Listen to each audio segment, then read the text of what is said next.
Evidence for Giants with Matt Shy, Part 3. You are listening to Brothers of the Serpent podcast.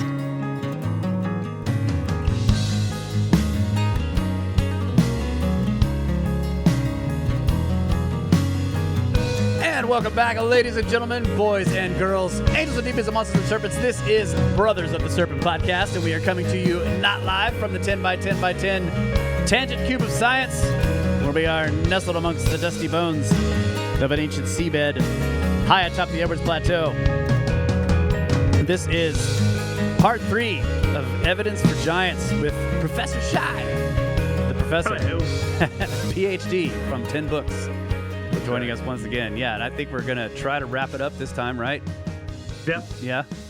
Wow. Well, I mean, It's I have another over. 17 hours of content, but I think we should just, we'll seal the deal with some fun stuff, and maybe I'll come back sometime real soon. Yeah. Now that he's gotten a taste for these kinds of deep dives, he's got other stuff he wants to look into. So that ought to be fun. Yeah. Yeah. Yeah. That'll be great. And so unfortunately the watcher is not able to join. We had to schedule the show on a day when he was working. There was no choice. But he knows we're doing it, and he says he'll pop in if he can. So hopefully that can happen at some point. And before we get into the giant subject, I actually want to do some space weather news from spaceweather.com. We haven't done this in a while, but this one is interesting. Get ready for a cannibal CME, because multiple CMEs are headed for Earth. A new NOAA forecast model suggests that 3 of them could merge to form a potent cannibal CME. Cannibal CMEs form when fast-moving CMEs overtake slower CMEs in front of them. Internal shockwaves created by such CME collisions do a good job of sparking geomagnetic storms when they strike Earth's magnetic field. Indeed, NOAA is now predicting a severe storm on May 11th when the cannibal arrives. This weekend's geomagnetic storm watch has been upgraded from G2, which is moderate, to G4, severe, because giant sunspot AR3664 keeps hurling CMEs towards Earth. There are now at least 4 storm clouds headed our way. And they have maybe we can pull this up. They have a 24-hour movie from the Solar and Heliospheric Observatory. It's an animated. I'm seeing a theme here. Yeah. Giant sunspots. Giants and cannibals. And cannibals, yes. So yeah, you can see the massive explosions coming off the sun there. A NOAA forecast model predicts that 2 or 3 of these CMEs can merge to form a cannibal CME, which will strike Earth during the early hours of May 11th. These are notoriously good at sparking strong geomagnetic storms and low-latitude auroras. In fact, NOAA is now predicting a G4 class severe storm on May 11th when this cannibal arrives. And they also say this is a Carrington-class sunspot. Sunspot AR3664 has grown so large it now rivals the Great Carrington Sunspot of 1859. To illustrate the similarity, we've added Carrington's famous sketch to scale to a NASA photo of today's sun. So you can see AR3664 there just below the Carrington sketch. That's cool, man. Sprawling almost 200,000 kilometers from end to end, AR3664 is 15 times wider than Earth. You can see it through ordinary eclipse glasses with no magnification at all. Moreover, it is easy to project an image of this sunspot onto the sidewalk or white screen, just as Carrington did in the 19th century. Carrington's sunspot is famous because in August and September of 1859, it emitted a series of intense solar flares and CMEs, and the resulting geomagnetic storms set fire to telegraph offices and sparked auroras from Cuba to Hawaii.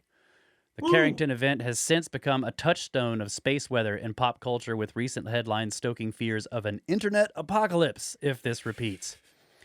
And indeed, it could repeat. Studies suggest that Carrington-class storms occur once every 40 to 60 years, so we are actually overdue. Don't worry, though.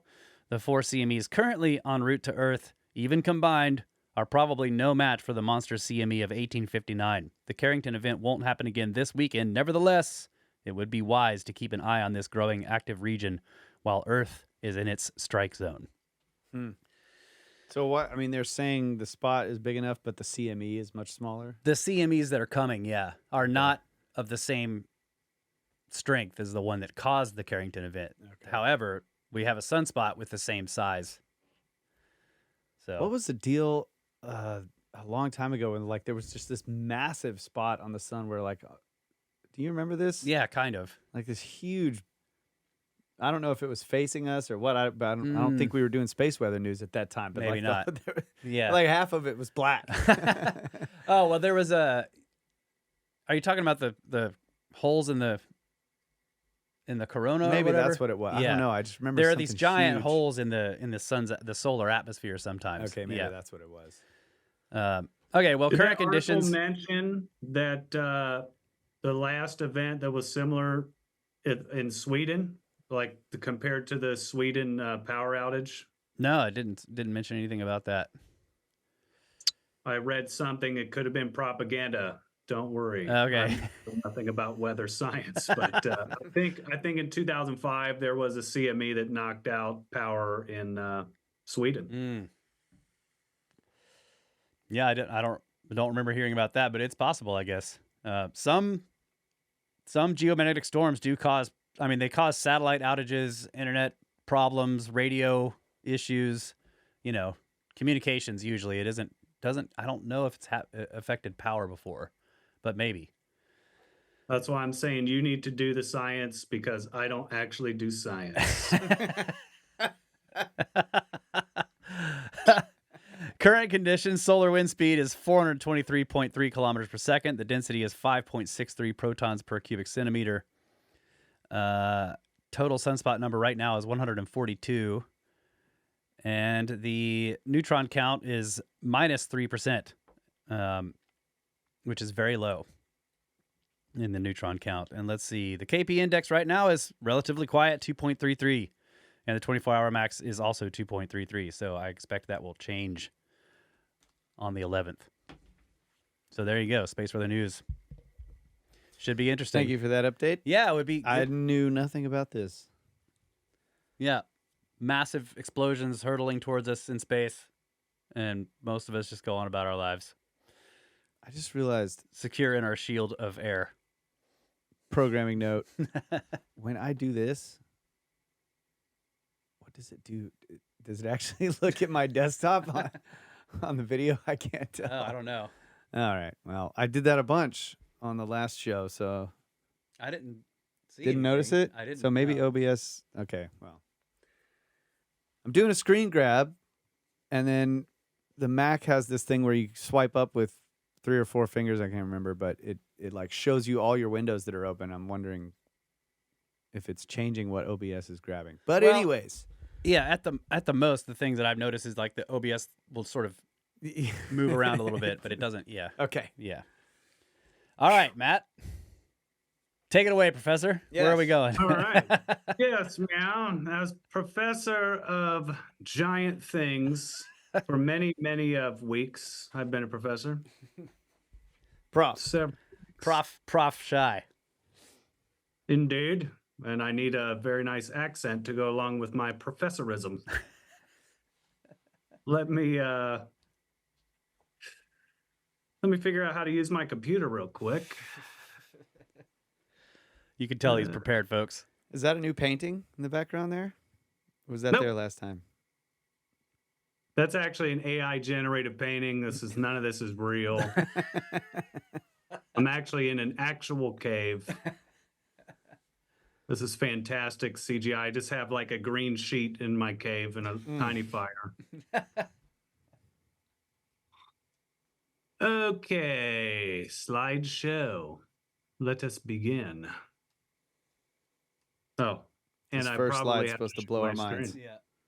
That's what he says. Yep. Yeah, Here it this has all comes. been secret. I have not shown any of these slides. Here we go. Oh yeah. Hey. I made a special design in the background and I'll explain it to you in a minute. Man, it's messing with my eyes, bro. Good. Oh, good. Okay, that was the point. It's messing with my eyes too. We'll get through this soon. So, first, I want to say, you guys, would never say this, but I want to tell everybody that's watching, support Snake Bros via Patreon. I think the Snake Bros work is super valuable, and we need them to keep going. So, if you haven't signed up for Patreon yet, just do it. because it doesn't cost hardly anything, and it will help the Snake Bros continue to expand all of our brains at least 30%. Please. Wow, man. Thank Thanks, you. bro. Of course, someone's got to say it. You guys are too humble. So, Thank you. and then this series won't feature a deep dive, as I told you guys. Like, we're just going to have some fun.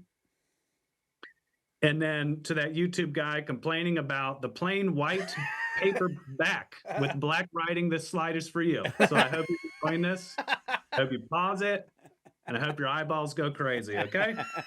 I was There we trying go. to do I'm like, maybe he hid something. I was trying to cross my eyes at it to see if I could get some Yeah. 3D It's image got to a show 3D up. thing going on.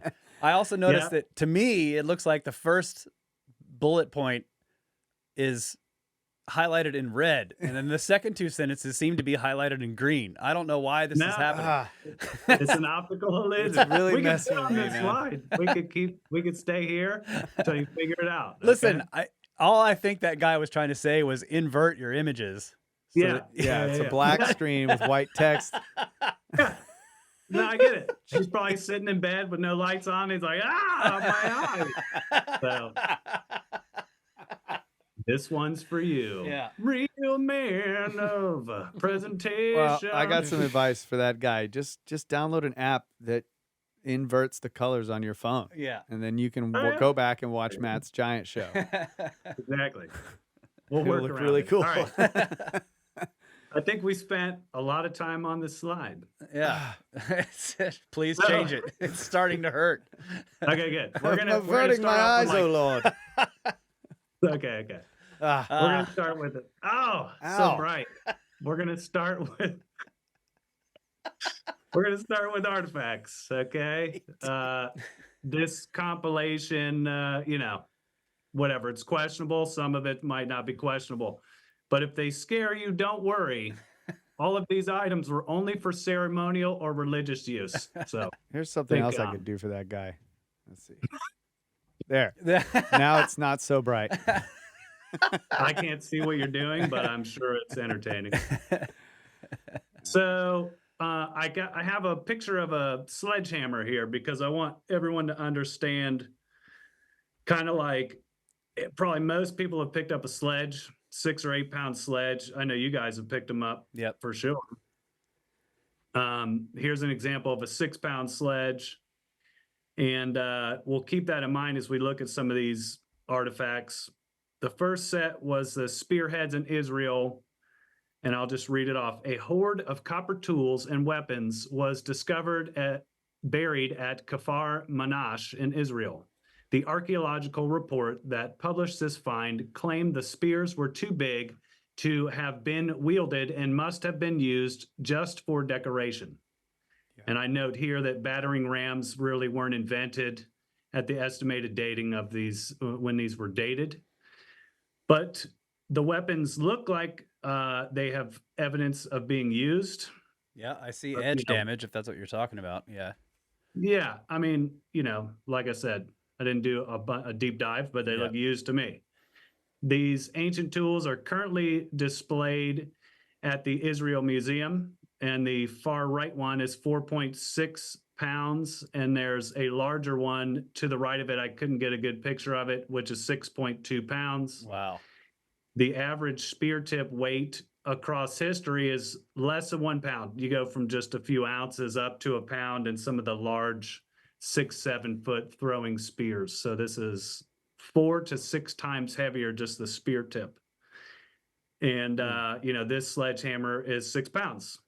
So, man, also that's 25 inches, right? So just to give you a scale, the one on the right, I mean, that's massive for a spear tip. Yeah.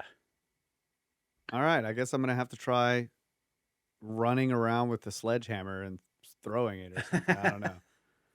But you're gonna have to. You need more weight on the back. Yeah, I know.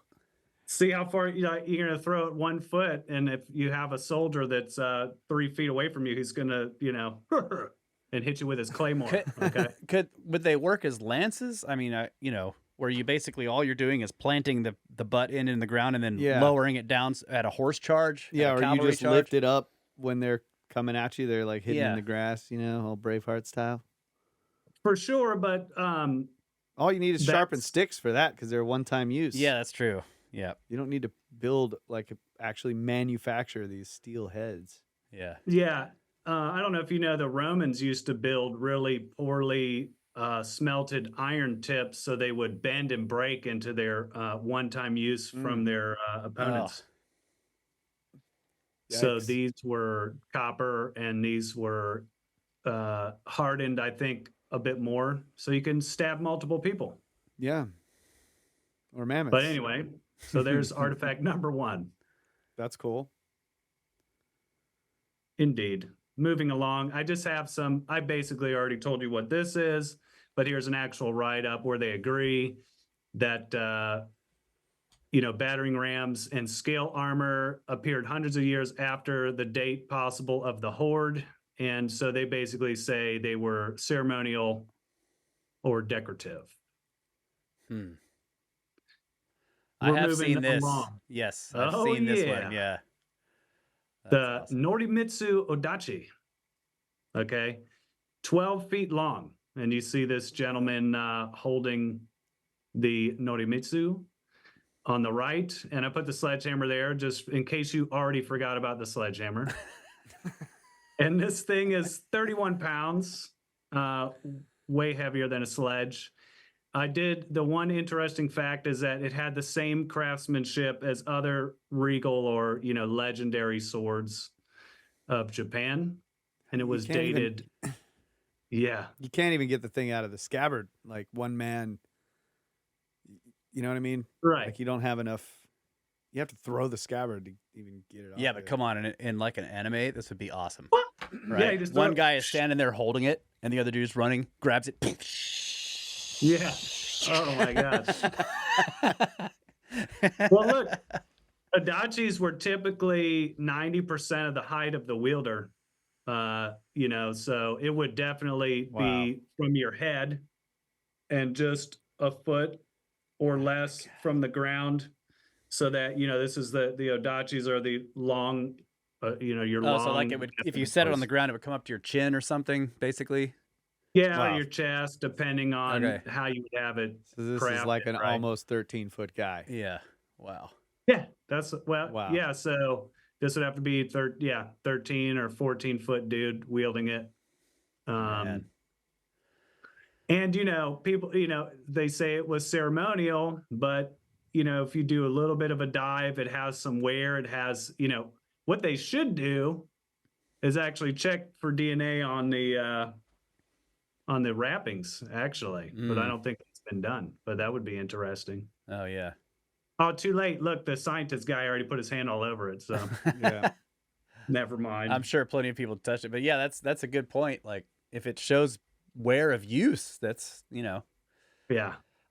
I've also didn't they make swords that were incredibly long that were again for use against horses?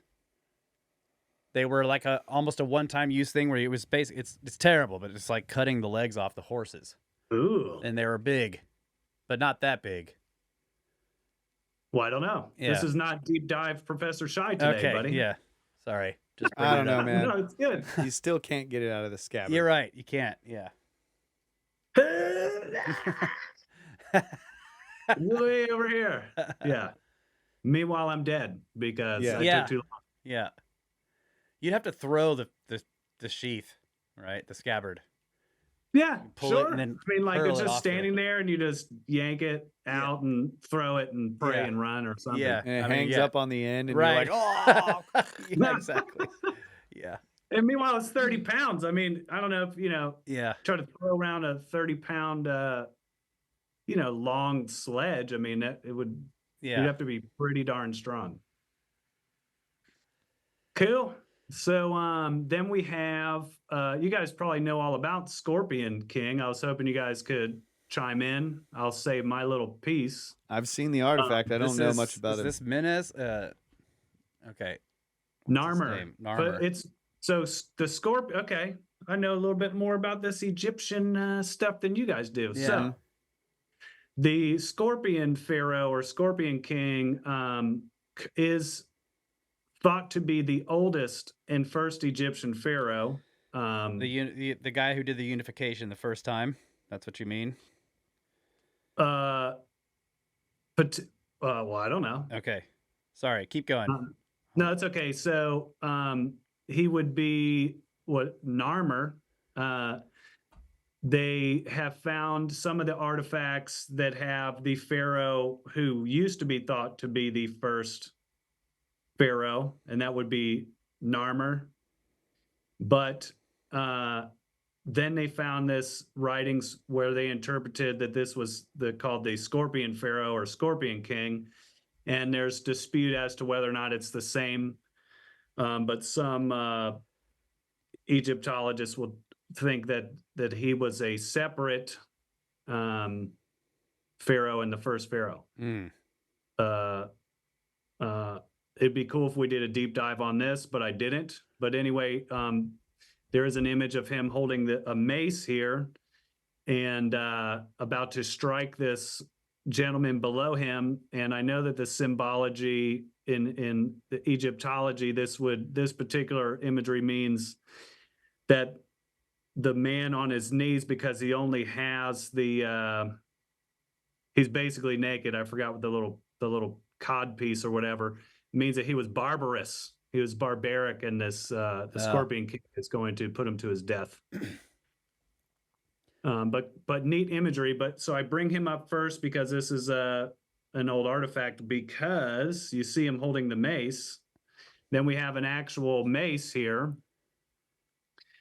But don't worry, it's ceremonial. It's one. So I did some math. 1 cubic foot of limestone weighs approximately 169 pounds. So this, if you do the measurements on this guy, it's about 0.18 cubic feet. This would make it a 31-pound mace head. It's obviously way heavier than a typical mace head of a few pounds. And I came up with this new deal for you guys. Paris Hilton's, AKA the standard models. Okay. Yeah. So the standard models say this was just ceremonial. Its size and weight alone indicate that the purpose of this mace head was ceremonial rather than practical. Of course, that's what you say. Everything's religious or ceremonial. And I've heard you guys be like, oh, it's religious. Oh, it's religious. So here we go with, it's just ceremonial. Yeah, it's kind of a joke that, like, if it doesn't make sense or no one really understands it, you just claim it's ceremonial. It's a temple or a tomb or a ceremonial object. Therefore, it doesn't have to have a function, a real function. Right. That's what. So directly related to that. I mean, hopefully everyone opens their mind a little bit to all this other ceremonial stuff. Don't worry, it's only ceremonial. Maybe these guys were just really strong too. Like, there's a possibility that people, let's say they were just 7 feet and they were super strong, because this was thousands of years ago, right? We're becoming weaker as a species in general. So anyways, definitely this was a huge broken mace head. I wonder if he cracked somebody's skull with this thing. Well, real quick, so yeah, you're right. I hadn't heard the name Narmer before, but Menes is what I've heard him referred to, and that is also he's the first pharaoh. The first pharaoh, yeah, the first pharaoh of Egypt, and the reason they call him that, basically the pharaohs hold the title of the Lord of Two Lands. So the beginning of the dynastic period is basically from Menes, who unites Upper and Lower Egypt under him, under one ruler. So, yeah, there's still some debate or whatever, but yeah, did you see that he was AKA the Scorpion King or whatever? You don't have to dig into it, but there's a whole, mythology about the Scorpion King who, I would have to read up more about it, but maybe he was a part of trying to unite the North and the South. Should have done more research. Should have done the science, guys. So anyway, while you're looking that up, this is obviously dated to the early dynastic period. The first early dynastic period. It's now still on display at the Ashmolean Museum. And it's considered to be the oldest mace head found to date in the history of the world, 3075 BC. Wow. So I don't know, maybe we'll come back and talk about, we could probably do a whole 2 hours on this Scorpion King thing I was looking at, but not today. Yeah, I'm looking. Well, I don't see, at least not briefly going through the wiki on this guy. Yeah, okay. His father was a Scorpion King, maybe, is what they're saying, I think. Ben sent us a picture of that thing. I saw. Yeah. Golly. It's only ceremonial, buddy. Yeah. Yeah. So this is also 5000 BC, right? So, or 7000 BP, right? Gigantic flint knife. Yeah. In the Ashmolean Museum, Oxford. So this museum is widely regarded as the most representative of its kind anywhere in the world. They have a ton of these artifacts from the pre-dynastic or first dynasty period. It is particularly distinguished by the large amount of material from controlled excavations directed by Flinders Petrie. Yeah. So I'm sure you guys like that guy. Yeah. Anyway, it's huge. So huge.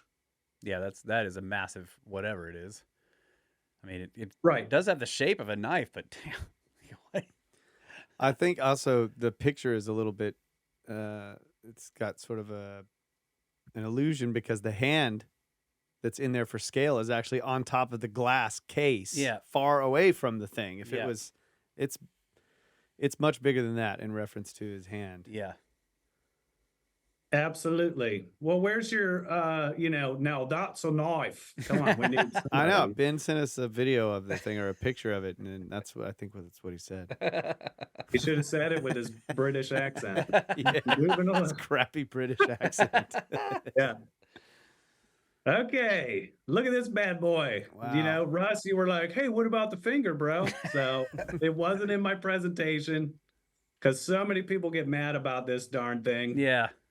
But, we're having some fun. Part 3, a lot of people dropped off. Professor Shy stinks. So now we can just talk about whatever we want. Okay. So, giant mummified finger in Egypt. This thing is massive at 14 inches long. Okay. It was 1988. I don't have that on the slide, but when this is actually a funny story. I remember most of it, but the guy who showed him the finger was like this really old Egyptian dude. He was like, man is afraid of time, but time is afraid of the pyramids. Mm. So That's a I great thought that was a quote. cool quote from that guy. The pyramids stand the test of time Yeah. and well beyond time. So anyway, the basic story of this guy was traveling around Egypt, and then he wanted to buy something and he was frustrated. And this old dude was like, I can't sell you something, but if you pay me, I'll show you something. And he drives them like 100 miles away from the pyramids, and they dig this thing out. And he takes pictures, and he's holding it. And the gentleman, I wish I put his name here, but the guy holding the finger, I mean, he absolutely believes that this is legit. And he spent like 30 years trying to go back and find this finger, Yeah. But if it's real, that's insane. Yeah. Nice shark diving shirt. Yeah. And the other comment I have is, Mr. Giant Mummified Finger Maker. Anyways. Yeah. I mean, look, I don't know. Okay. This is what I've been wanting to ask you guys. You guys have studied a lot of Egypt. And what do you think how this looks in terms of other mummies and whatnot? Yeah, it looks pretty good. Yeah. I mean, It looks pretty good. I mean, from those pictures, I mean, their fingers look like that. They're black. Yep. They're Yeah, it looks desiccated, darkened. But the the features, the skin and stuff is still, the nails still there. Still there. But hey, I'm no expert. But Probably I just do know that yellow. I do know that the Egyptians will go to some trouble. I don't know how much to foolish tourists who have money. Yeah.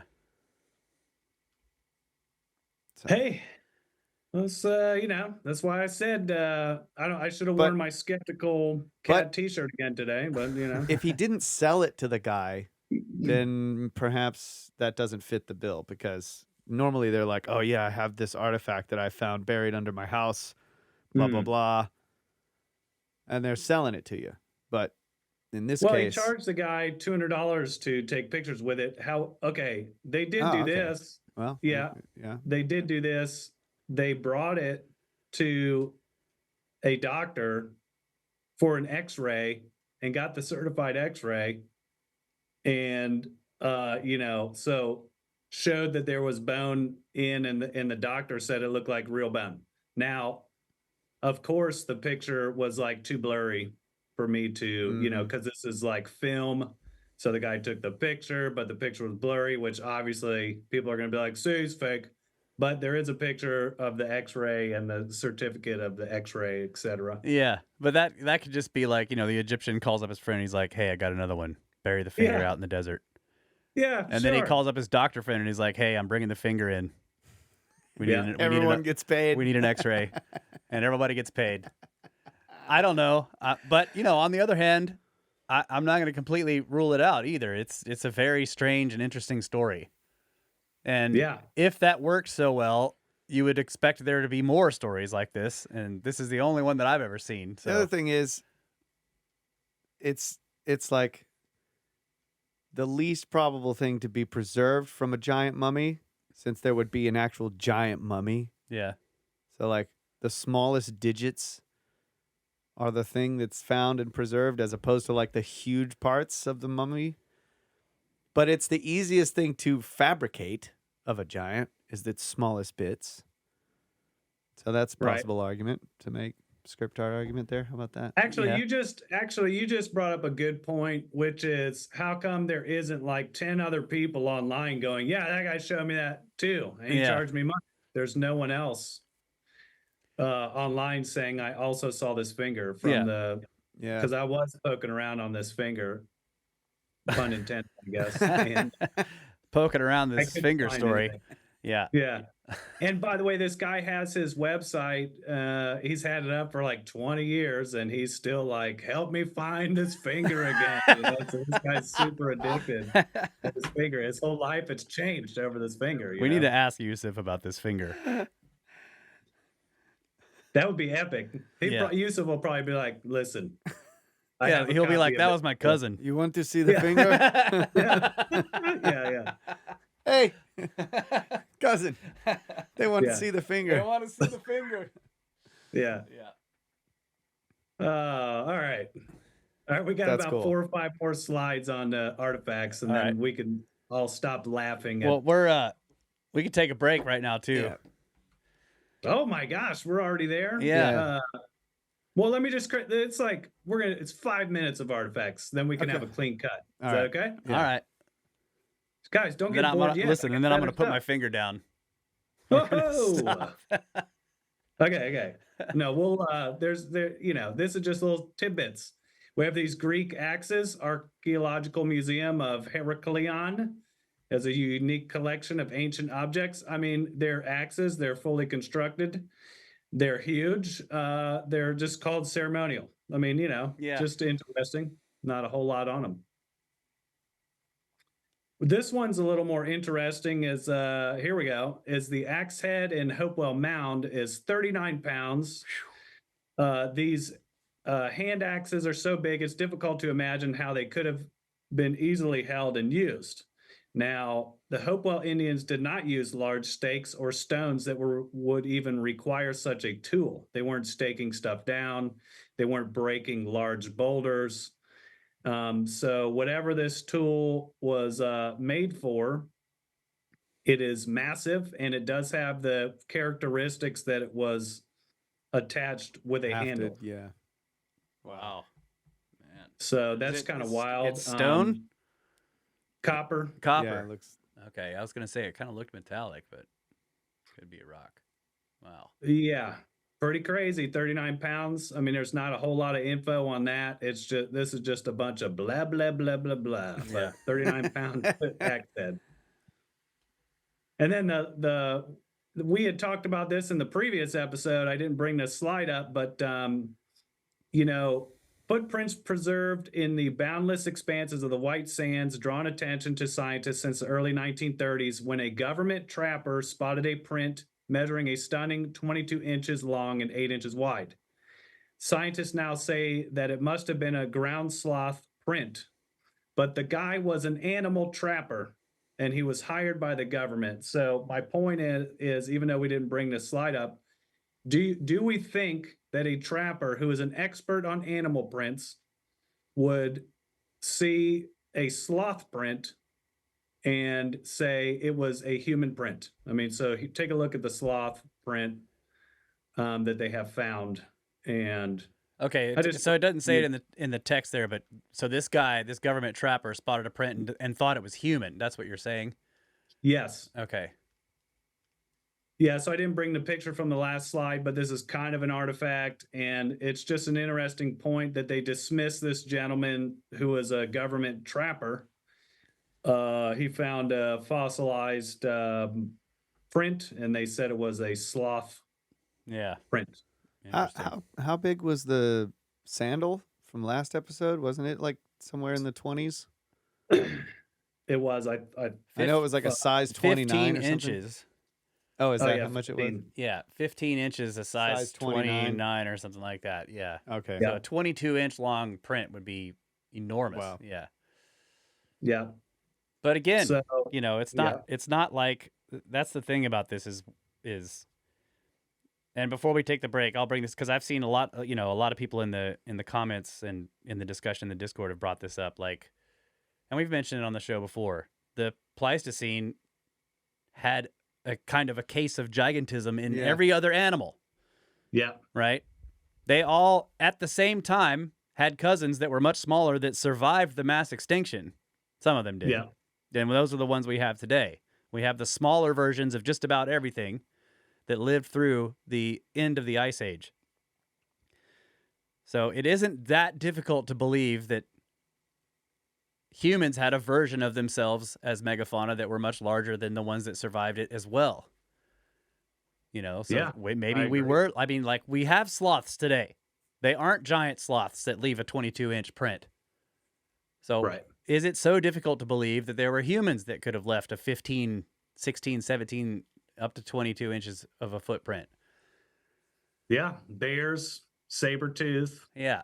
And I see that, another thing I wanted to bring up is this whole thing with the cube law.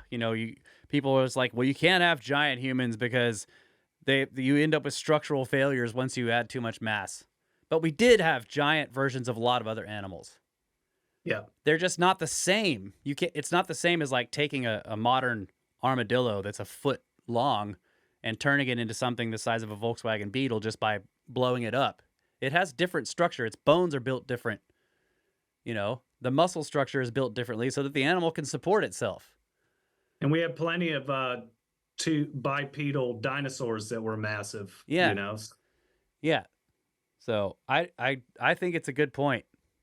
And most of them seems, and this is the other thing that makes it interesting.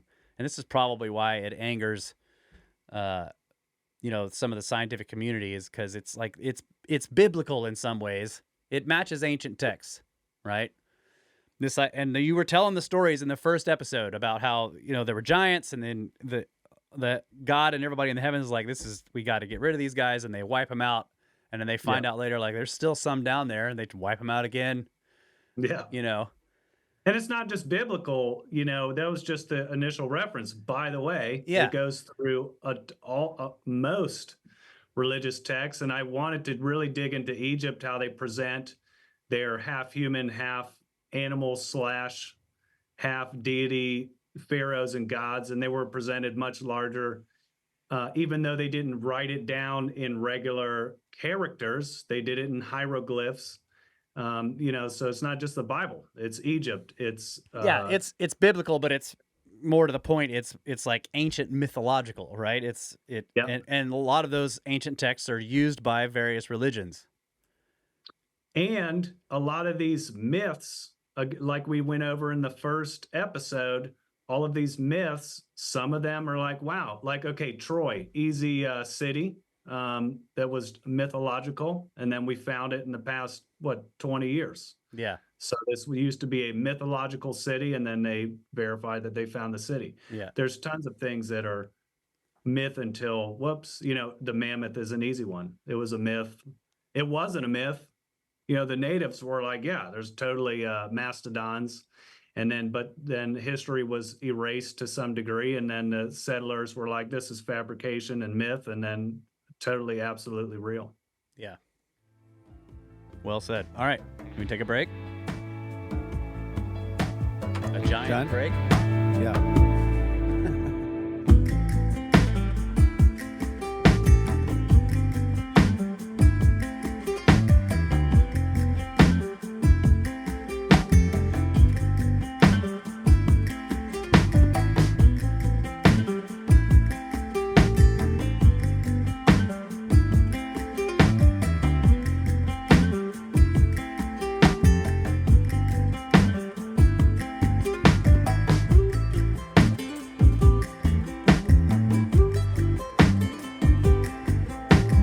And we are back, ladies and gentlemen, part 3 of Evidence for Giants with Prof Shy doing science all day. That's right. 100% verified, every single one, factual evidence. We have confirmed there's 50-foot giants in the world, confirmed.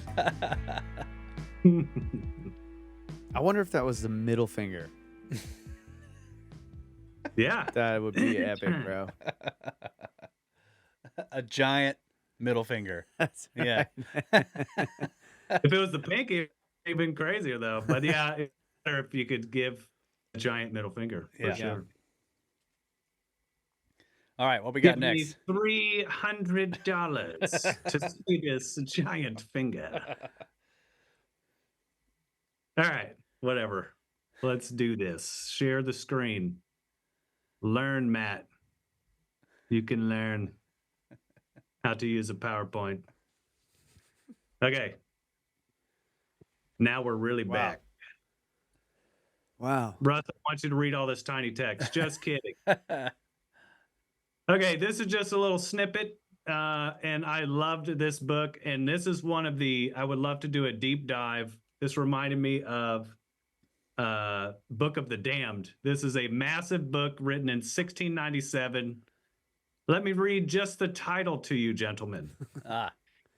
A complete history of the most remarkable providences, both of judgment and mercy, which have happened in this present age, extracted from the best writers, the author's own observations, and numerous relations sent from his divers parts of 3 kingdoms, to which is added whatever is curious in the works of nature and art. Turner William. 1653 to 1701. That's just the title. That's an excellent title. Yeah. It just rolls off the tongue. It's catchy. Wow. Yeah. I mean, imagine asking for that in a bookstore, So he does a whole bunch of cool, like weird stuff. I read a bunch of incidences of women giving birth to fish, for instance. This is in the book. Yeah. So and then also giving birth, there's a whole 50 pages on giving birth to all sorts of crazy stuff, but we're talking about giants today. So persons of wonderful stature. Yeah, exactly. Yeah. Chapter 13. So, right here. Persons of wonderful stature. Giants. So I'll just give you a few snippets. To mention the giant spoken of by Solinus might seem incredible, of the length of 33 cubits. Yet he says, yes. What's that? I was just saying, yeah. 33 cubits. Yet he says that Lucius Flaccus, the legate, and Metellus himself, allured with the novelty of the report, went on purpose to the place to seek view of it, and there saw with his eyes that which upon hearsay that had refuted as a fable. Okay. So basically, he's saying like they didn't believe it, but they went to see it and they saw that it wasn't a lie. Yeah. I think is what he said. Yeah. Yep. So it's not a lie. 100% factual giant, 33 cubits. So yeah, I'll just read some of these wild things off this, from the compilation from long ago. And I'm not going to say any of these things right. Artacaeus of the fair of Menades, a person in great favor with Xerxes, was the tallest man of all the rest of the Persians, for he lacked but the breadth of full 4 fingers, a full 5 cubits by the royal standard, written by Herodot. Herodotus? Yes. The tallest man that had been seen by Pliny's, or Pliny's, as Russ would say, was Pliny's. Gabara. Which one is it, Russ? I think Pliny's is correct. You're right. Okay, cool. Yeah. Was Gabara, who in the days of Claudius was brought out of Arabia. He was 9 foot 9 inches. Yeah. See, now that. Yeah. I mean, this is the question on this. If 9 foot, if a 9 foot person isn't out of the question, is a 13 foot person out of the question? And if it can be 13 feet, why not 20? I mean, like, where do you stop, right? We, like you mentioned in the previous segment, we have evidence for dinosaurs. So we know that you can have mammals, or I guess they would have been closer to birds and reptiles, but that were absolutely enormous. Yeah, and rare too, though. Yeah. Like dinosaurs were not rare at the time when they lived.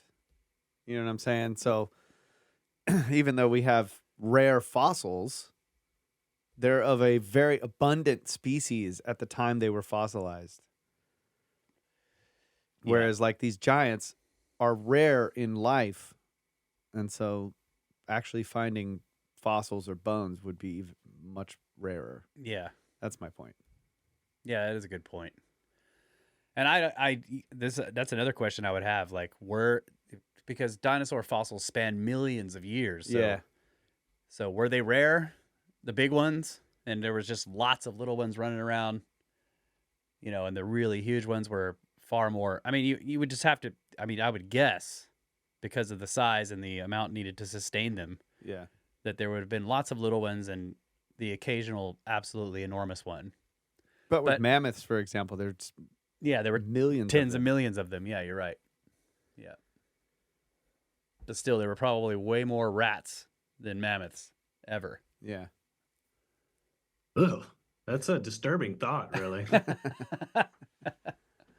Woo. Yeah, but also remember from the mounds, depending, and in general American archaeology, depending on the nature of the soil at the time when these creatures or giants or whatever lived will determine whether or not we have fossil evidence. Yeah, that's the other thing. I saw some people mentioning this in the comments as well about, why do we have dinosaur fossils and, for that matter, mammoth and other Pleistocene megafauna bones, but then these giant human bones seem to fall apart when you touch them.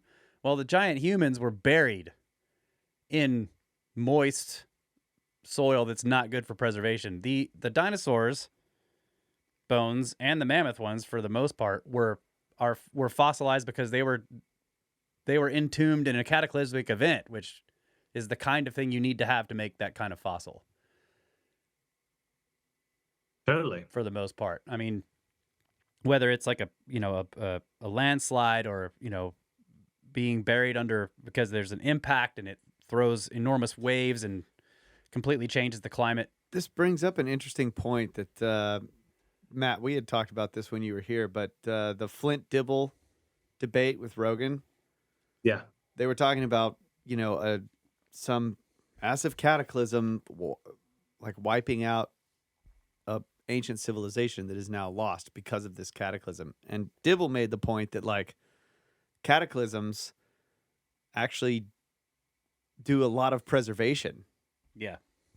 that otherwise wouldn't be there. Like, and it's a good point. I mean, it's not true in all cases, obviously. Like cities can be wiped out by floods, which doesn't preserve the city. But animals and bodies being entombed in sediment Yeah. in a like a low oxygen situation does preserve the body and keeps the bones intact, you know, and keeps them from crumbling to dust. Yeah, burying them in mineral stuff rather than soil. Yeah, which will- or like volcanism with the ash, like in Pompeii, preserving so much detail about what was going on there. Yeah. So it's an interesting point. Like the dinosaur bones were, like largely the dinosaur fossils we find are in some kind of catastrophic burying event. Yeah. That like stripped away That all of leads- the life and then buried them in some anaerobic environment. That leads me to another question, which is, are there whole species of dinosaurs that we will never know of Absolutely. because they were not preserved in a cataclysmic event? Absolutely. Yes. Yeah. And And- there's plenty of fossils on the continental shelves that we will probably never find Yeah. unless the sea levels go back down. Right? Because like that 400-foot rise buried, covered a lot of land in water, and obviously almost no archaeology or paleontology ever gets done there. And that's where people would live in general. Coastal. Yeah, animals will roam all over the place, and people will too. But in general, people will live near water. Well, And if it you was- eat grass, you can go anywhere. But if you eat meat, for sure. Yeah. Mollusks, shells, Yeah, shellfish, fish, for sure. People like coastal. Yeah. It's But- warm. but There's lots still- of reasons. Going back to these giants, like the really large people, obviously there's been thousands of skeletons found around 7 feet tall. yeah, But obviously the bigger you get, the more of an outlier it becomes. Hmm. So it's not like you have entire populations made out of 20-foot like dudes Yeah. and chicks or whatever. And And chicks. dudes and chicks or 15-footers or whatever. Like the larger they get, maybe the less of them there are. And so then when you consider a fossil record of that, it's even less likely to be found. So, yeah.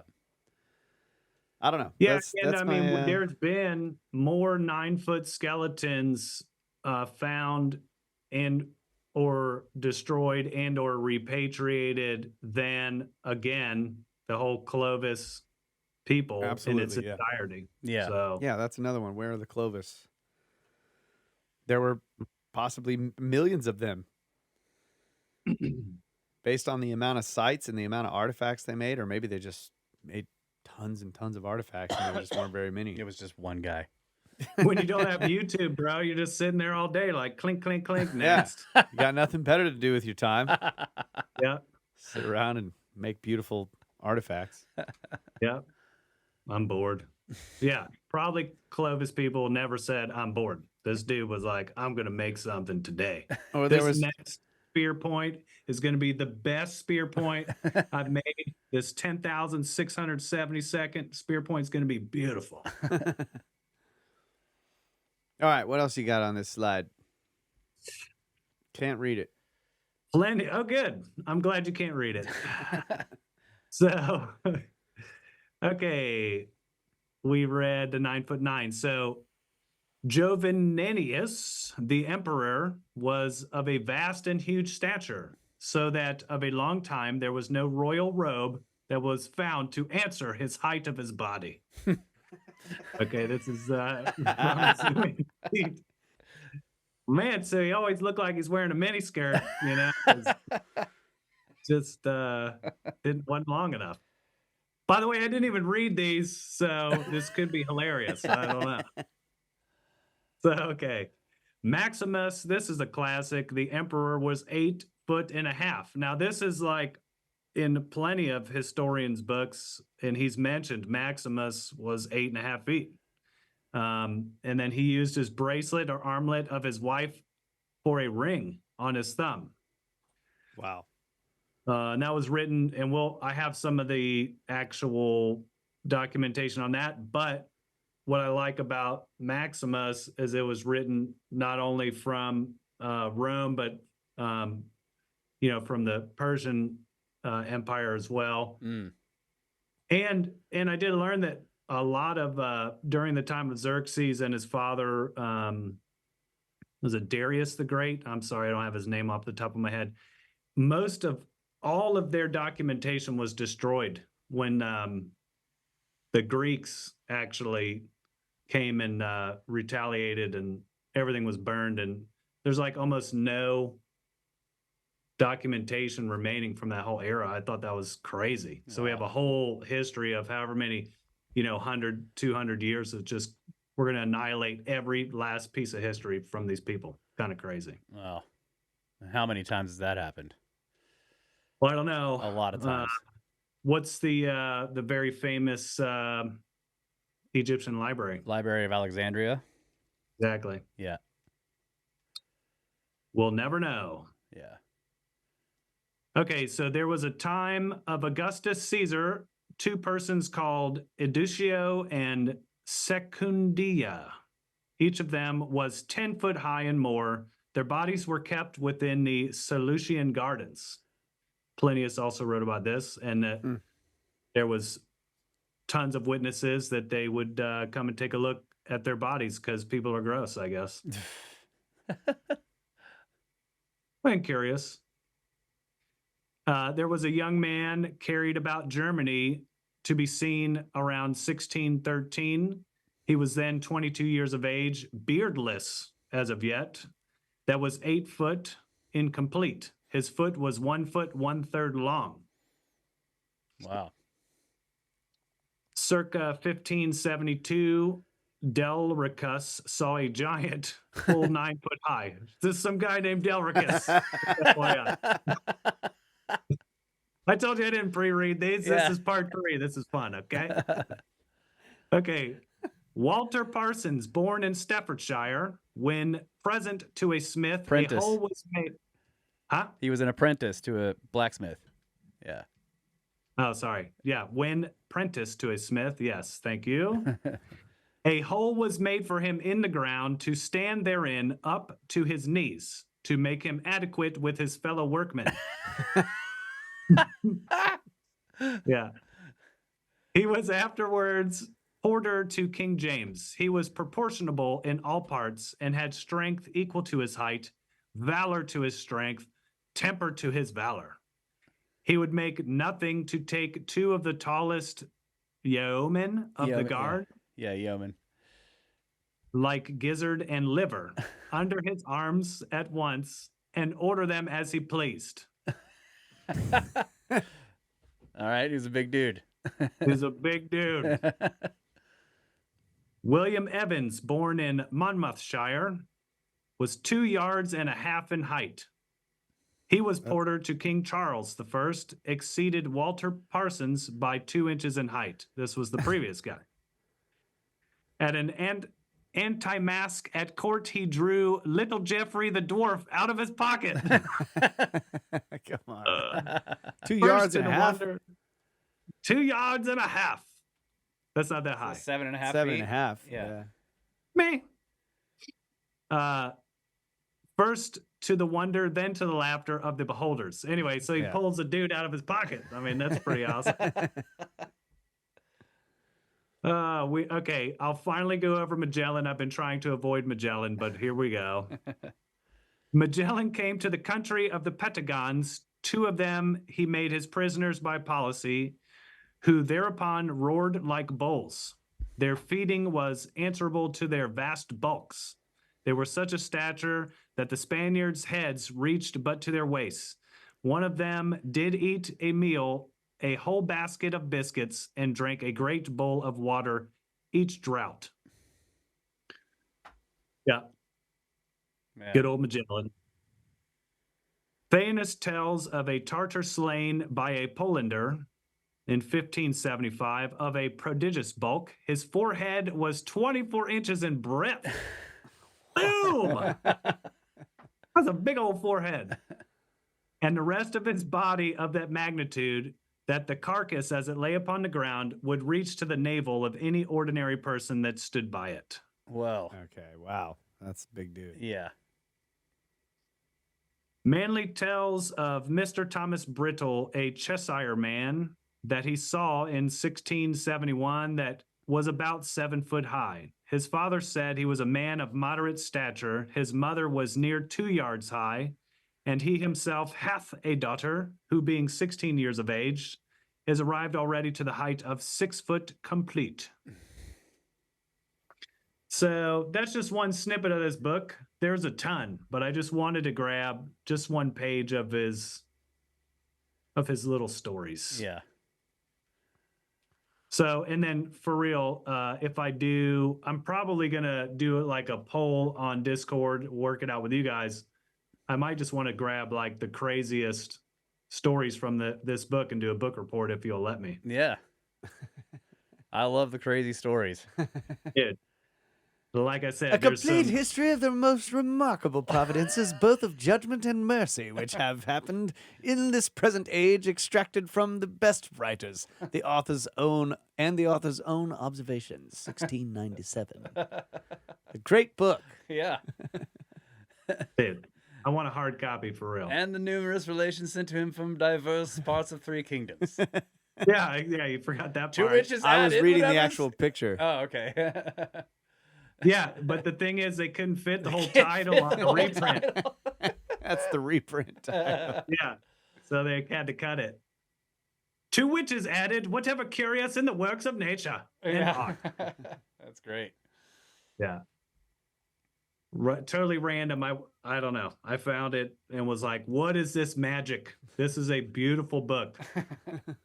And actually, Mrs. Shy was like, you have to put this book down. You have to do the giant report, dear. Because now you're all obsessed with all these crazy stories about ladies giving births to like lizards and fish. And then one lady kept, okay, I just got to tell you one. Sorry, everybody. This is not a giant.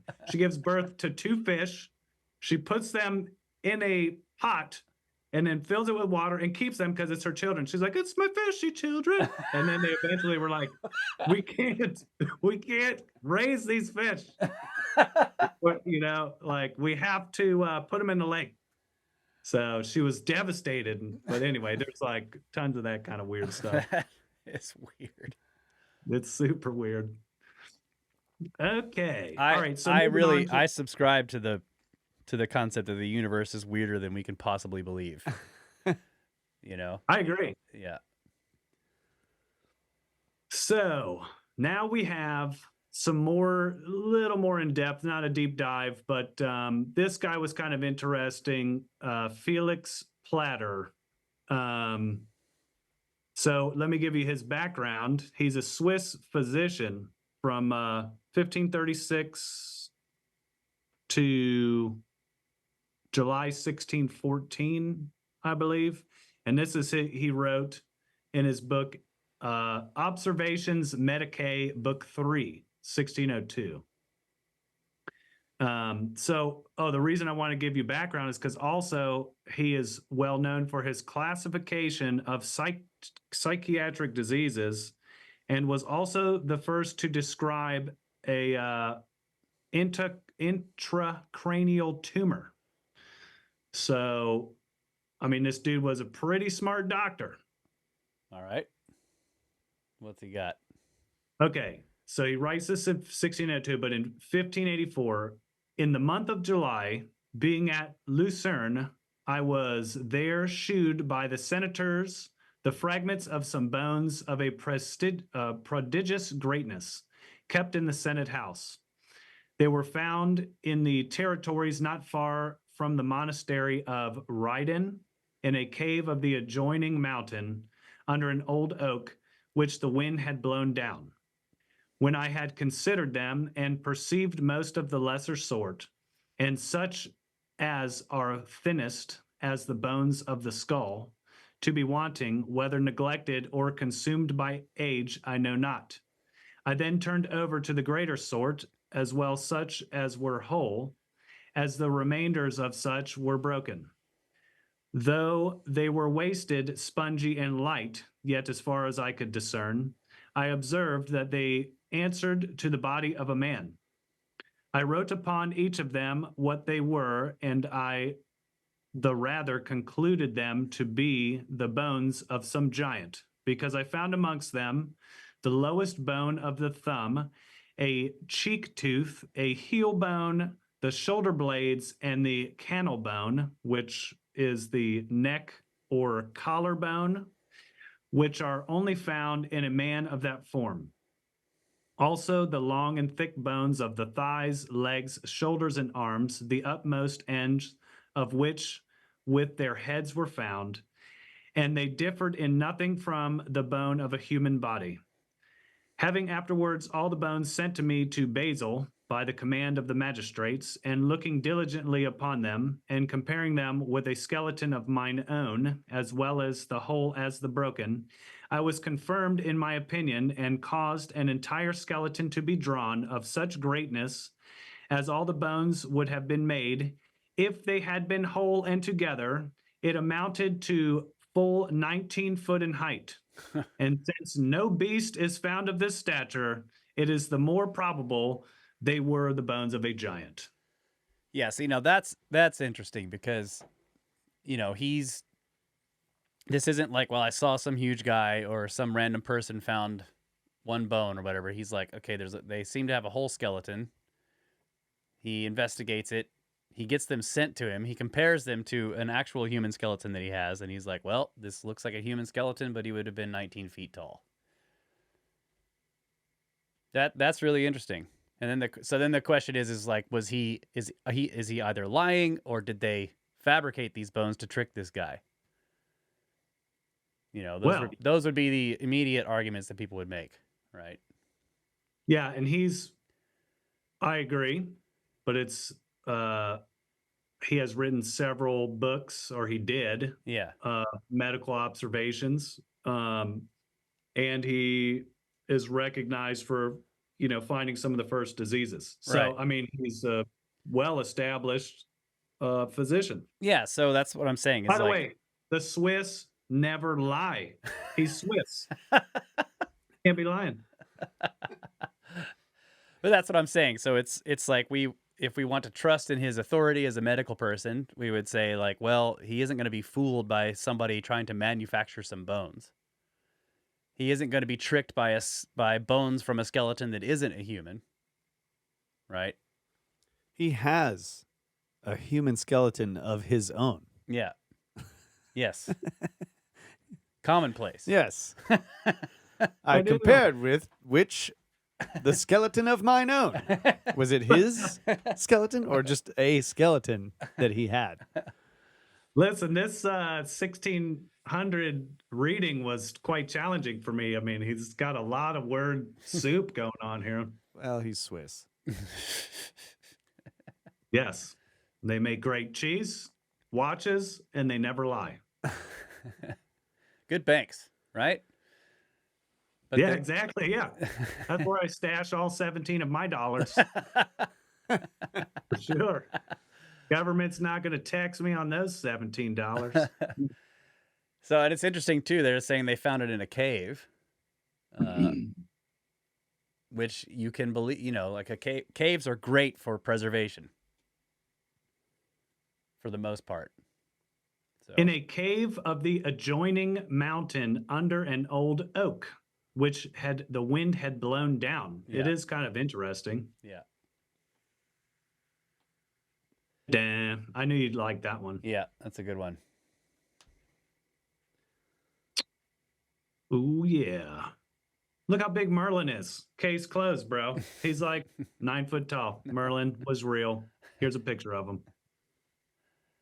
So I don't know if you guys have heard the Stonehenge story, but here's the 12th century history of the kings of Britain, according to Geoffrey.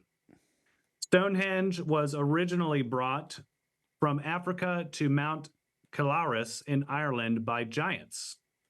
Its magical stones had healing properties, and the giants built a bathhouse amid the stones to cure illness.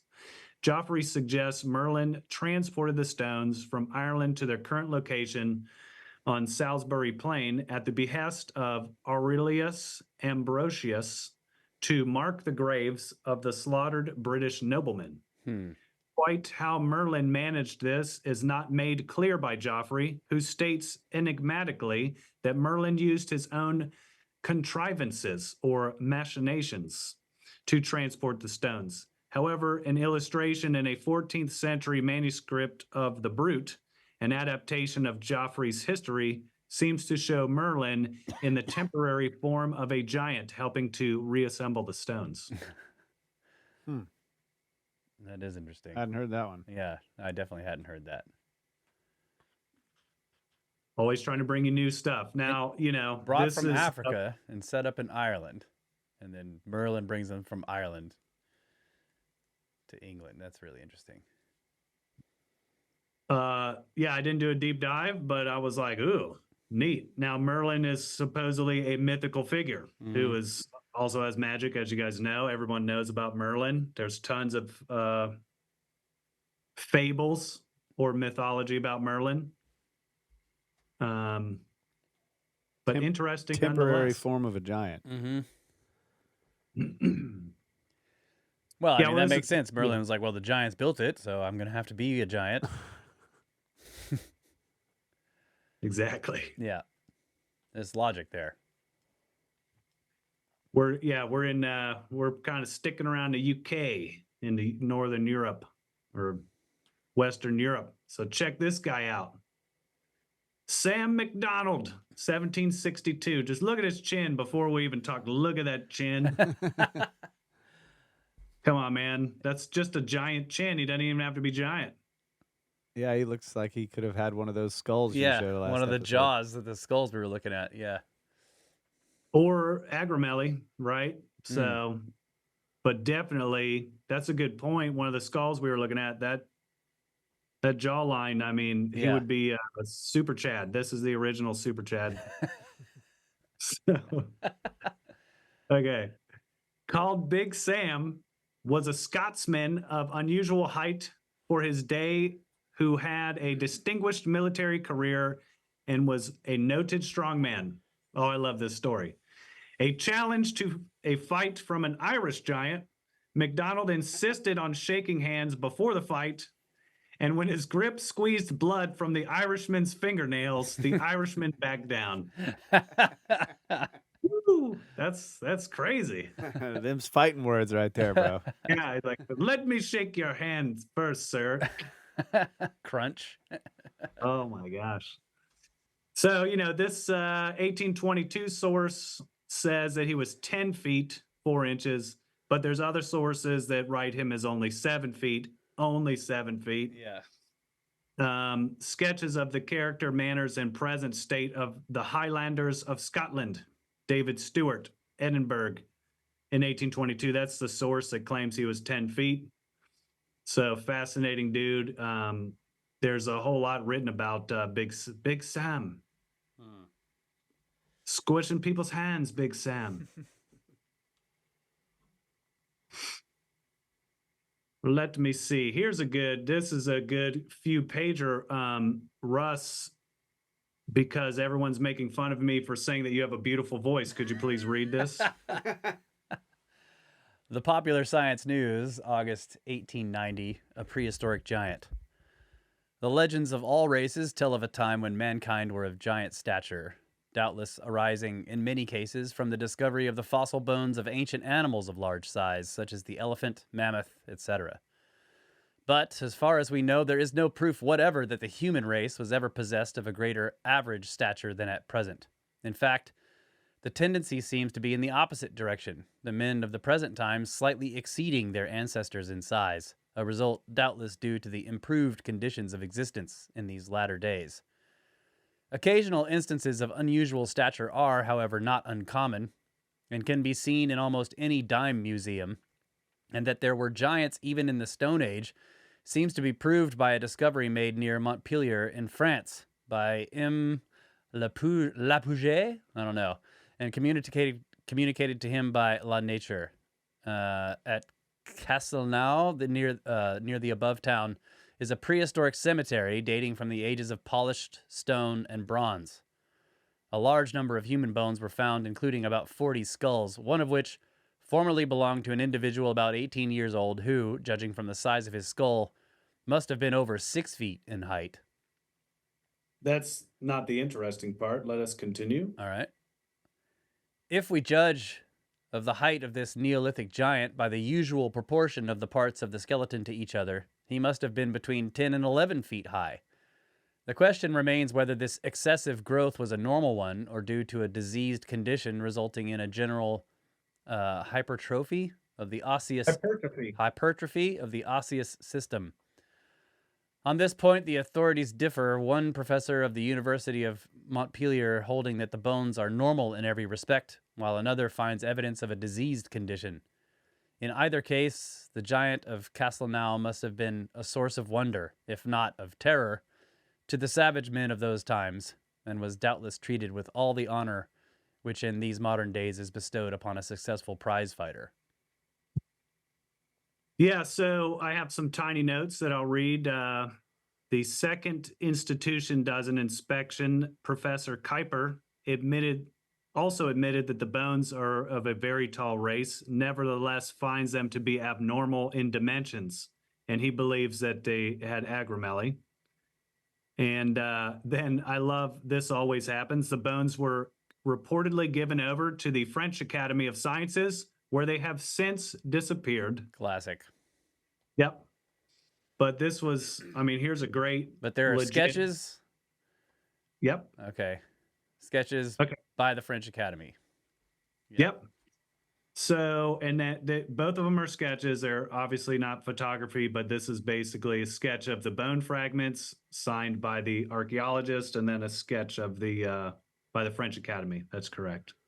There's a little more. So basically, they found a few pieces of bone, and the question is this bone normal and thus indicative of the entire size of this person, or did he have some kind of condition that made this bone, like this guy said, had morbid growth?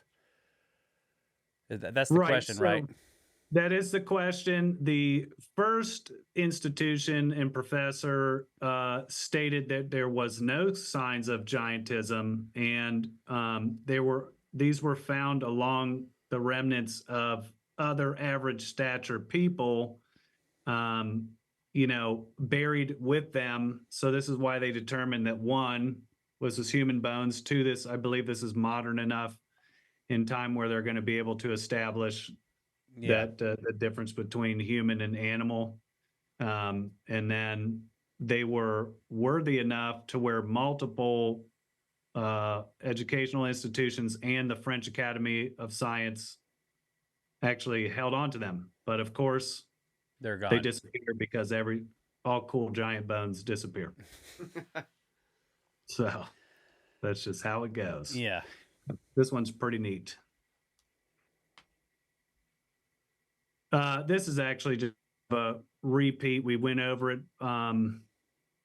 But this basically shows in the engraving, describes the first piece shown on the left of the engraving as a part of a femur or a thigh bone, and on the right, a part of a tibia or shin bone. The middle is represented by a humerus or bone of the upper arm from the same ancient cemetery, but of normal size. At the bottom is represented a small fragment, which may either be the piece of the femur or humerus. If the latter, then it must also have been formerly made up a part of a skeleton of the giant. And it can be seen in the comparison which we showed. Ah, okay.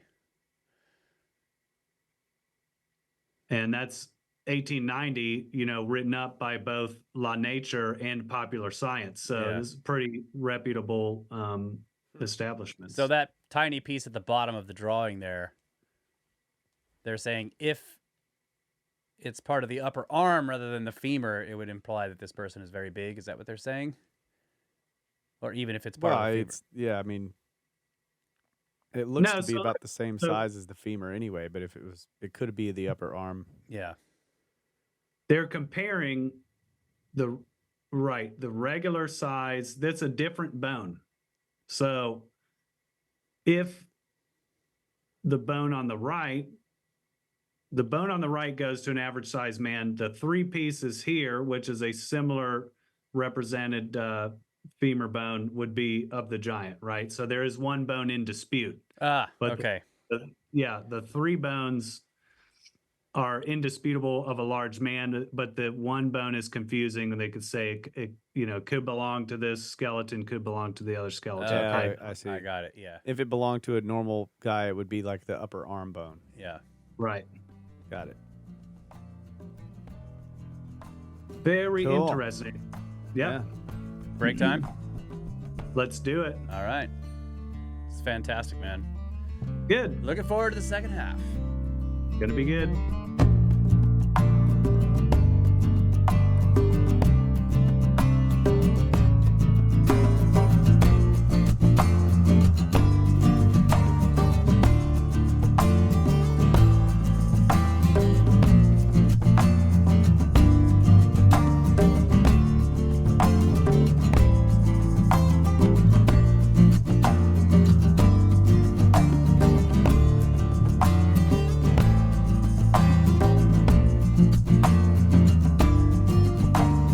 And we are back, ladies and gentlemen, Brothers of the Serpent podcast, the second half of the show. Continuing with Evidence for Giants Part 3 with Matt Shy. And we were going through a bunch of different stories and tales and even skeletal evidence. We were in the UK. Are we staying over in that area, Matt? Or are where are we going? We're not in the UK. We're mostly staying in Europe for now. All right. But I'm going to mix it up. And actually, I have some slides for Russ to read. Oh. I have to do my job as a podcaster. What about me, bro? You can give me any slides? Give me some picture slides I can. Yeah, I got Talk a about the slide you can pictures. read. I do, but I'll let you know when we get there, okay? All right, here we go. All right. 1360 to 1374, Giovanni Boccaccio, is that right? In Italy. In the foothills of the mountain that rises above Drepana, not far from the town, a few peasants digging the foundation for the construction of a rural house came upon the entrance to a certain cavern. When the diggers, with lit torches, entered in eagerness to see what lay within, they found a grotto of the greatest height and breadth. Continuing into the grotto, they saw opposite the entrance a seated man of immense magnitude, of whom they were much frightened. They quickly took flight and left the cave, nor did they cease their running until they reached the town, announcing to those they met what they had seen. But the citizens were in wonder, and they wished to see what this evil was. So after lighting torches and gathering arms, they left the city together as if against an enemy. And more than 300 entered into the grotto, and no less dumbstruck, they saw what the workers had reported. At last they came closer, after they determined that the man was not alive, and they saw him sitting on a seat, resting with his left hand on a staff of such height and thickness that it exceeded the mast of a great ship. So, too, was he a man of a size unseen and unheard of, and neither were any of his parts gnawed at or mutilated. And when one of them stretched out his hand and touched the upright staff, the staff immediately collapsed into ashes, but there remained, as if stripped of its clothing, another staff of lead rising toward the hand of him holding it. Weird. Examining the staff to their satisfaction, they determined the lead had been poured into the staff in order to increase its weight, with respect to which, after they had weighed it, those who saw it said it weighed 15 of Drepana's 100 weights, of which one of these weights is equal to 100 common pounds. The body of the man also fell apart upon being touched, and it turned almost completely to dust. When this dust was handled with some of their hands, 3 teeth of monstrous size were discovered still intact, with a weight of 3 rotuli, that is 100 common ounces. To preserve evidence of the giant they had found and to create an everlasting memory for future generations, The Drepanites bound up the remains in an iron net and hung them in a church within the city dedicated to the Annunciation of the Virgin and known by that name. Wow. That's a wild story. 1374. I mean, and this is before people knew that, remains would turn to dust, at least, from a scientific standpoint. These are just, some Italian people in 1300s touching stuff, and they're like, "Oh, it turned to dust." I'm sure they were just surprised about it. Yeah, that's wild. Huge, big. Yeah, it does. It gives some weights there, but no sizes. Yeah. So, the staff. Yeah, they compare it to a mast of a ship. Right. Yeah. You don't need to are tell of many the different sizes. sizes. Yeah. You No, don't a need great to ship. tell the size. Yeah.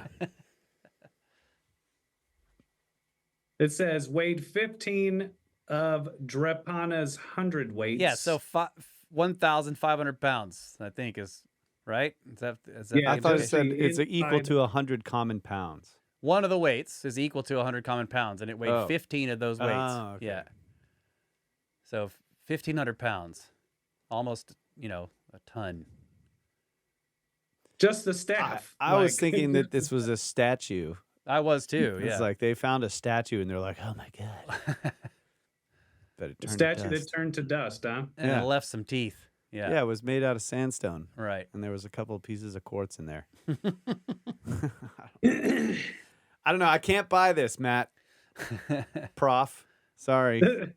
This is why it's part 3. It says part 2 up there. No, I- part 3, part 2, part 1, part 4. Yeah. Whatever. If you don't buy it, we'll just move along to the next story. You'll Yeah, totally let's- buy this next Let's one. go to the next one. Let's see what we got here. All right, Russ, can you read this one? Yeah. Calatrasi, not far from Entella, is a castle whose master died in the year 1550, at which time the inhabitants dug a tomb for him in a temple. In the little temple, they fell into a small chamber below the floor, and in it they found the remains of a man about 22 cubits long. His stature stupefied them, but freeing his head, which measured about 10 feet around, they soon set it up for the purpose of making amusement and sport of it. They assaulted it by throwing stones at it, and it crumbled away, with the teeth alone surviving. Whatever parts were still below ground, they returned to the earth. Wow. Yeah, so like, why are they throwing stuff that's messed up? They're like, we're just throwing rocks at it and then put it back. That's a So weird they one. found a skeleton of a demon under their church, and maybe that's why they threw stones at it. Yeah. But it left the teeth again. Yeah. It's another Italian giant. Okay, so Italy's got the biggest of giants. I love that you're pulling this from jasoncolavito.com. That's great. Yeah, Is that your source?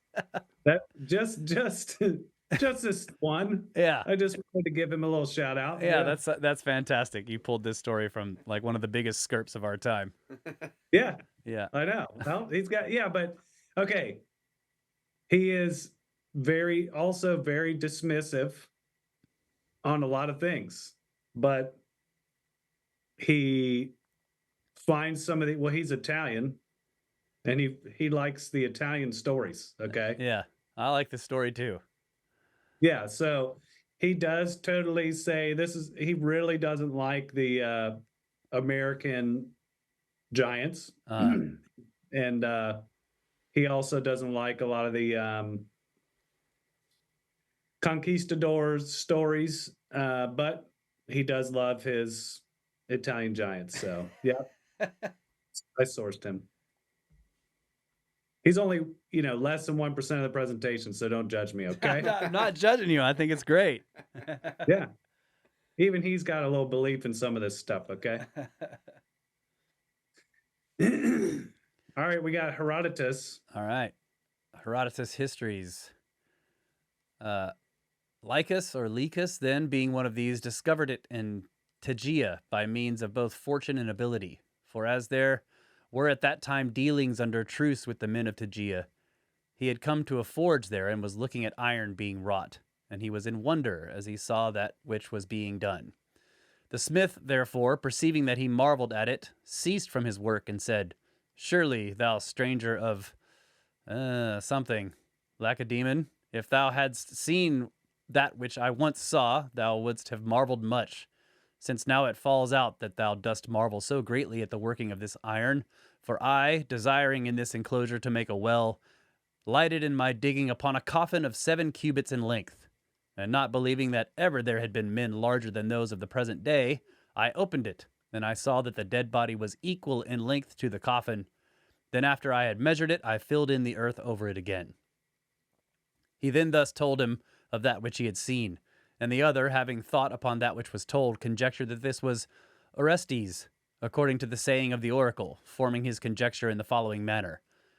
Whereas he saw that the smith had 2 pairs of bellows, he concluded that these were the winds spoken of, and that the anvil and the hammer were the stroke and the stroke in return, and that the iron which was being wrought was the trouble laid upon trouble, making comparison by the thought that iron has been discovered for the evil of mankind. Damn. Oh, yes, the workings of metals. 7 cubits, though.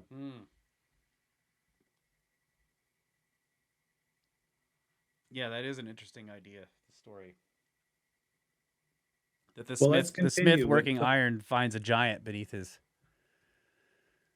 Okay, Yeah. Part 2, Herodotus. Having thus conjectured, he came back to Sparta and declared the whole matter to the Lacedaemonians, and they had brought a charge against him on a fictitious pretext and drove him out into exile.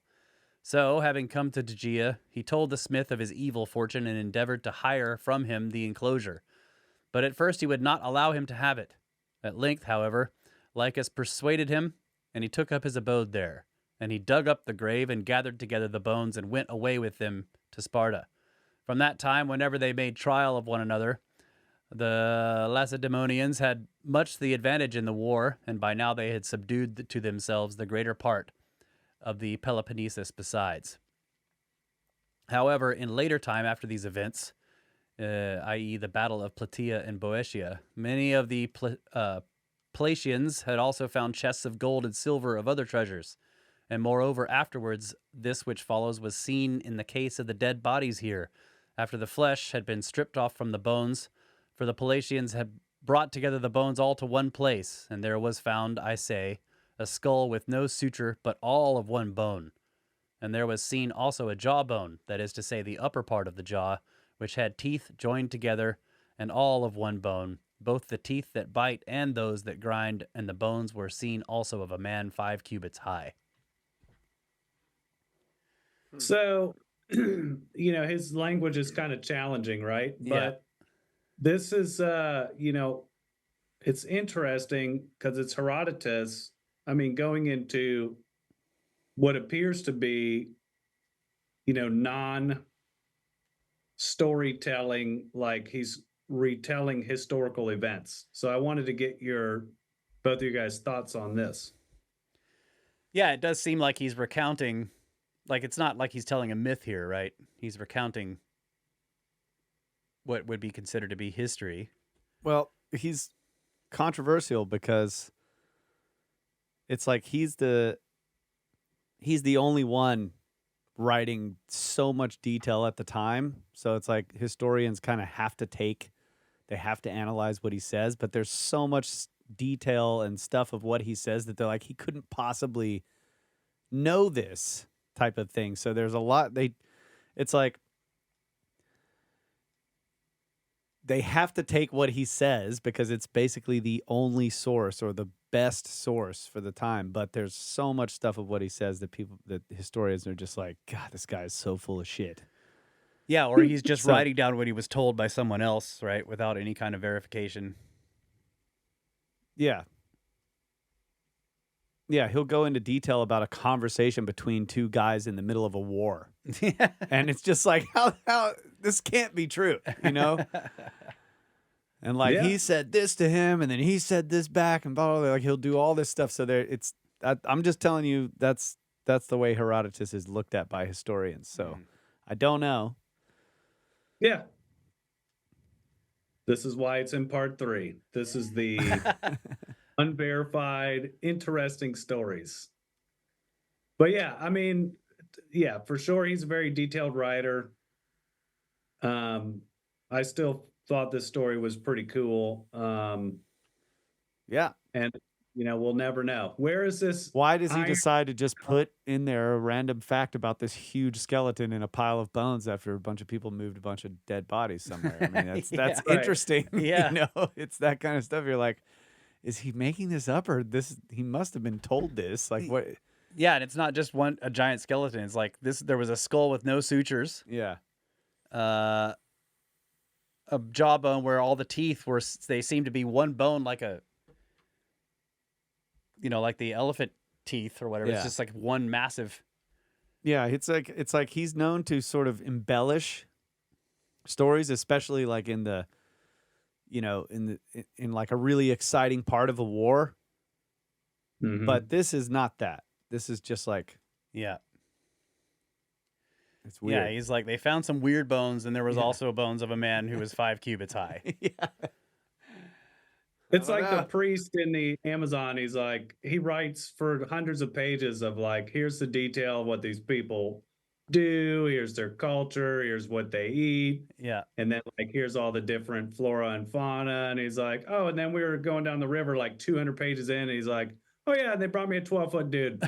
So anyway, like, what? Wait a minute. I had to read the rest of his book because you guys were saying, did you verify like what else did this guy write? Everything else seemed to be like factual and seemed to be very, very detail oriented.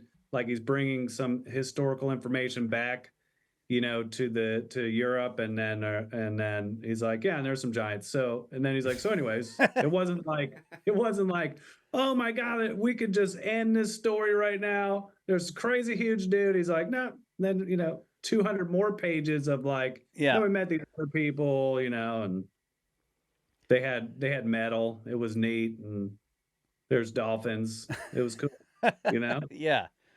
Yeah, I was specifically asking like what and I know you're not going to do this, but comparing his descriptions of the flora and the fauna of the areas he was going through with modern understandings of the animals that live down there and the plants, and like if he's giving good accurate descriptions of Right. like the purple spotted gnat or whatever he saw, Yeah. then that would make it interesting that he throws in that like there was this 12-foot person that the natives showed him or whatever. For sure. Yeah. We'll yeah, never if know, he's though. like, yeah, they had pet giant mosquitoes that rode on their shoulders and stuff, he'd be like, okay, bro. Yeah. Like, not sure. Do I you believe think the that giant people story. that were writing these were like, I need to make something fantastical, but I can't make it too fantastical.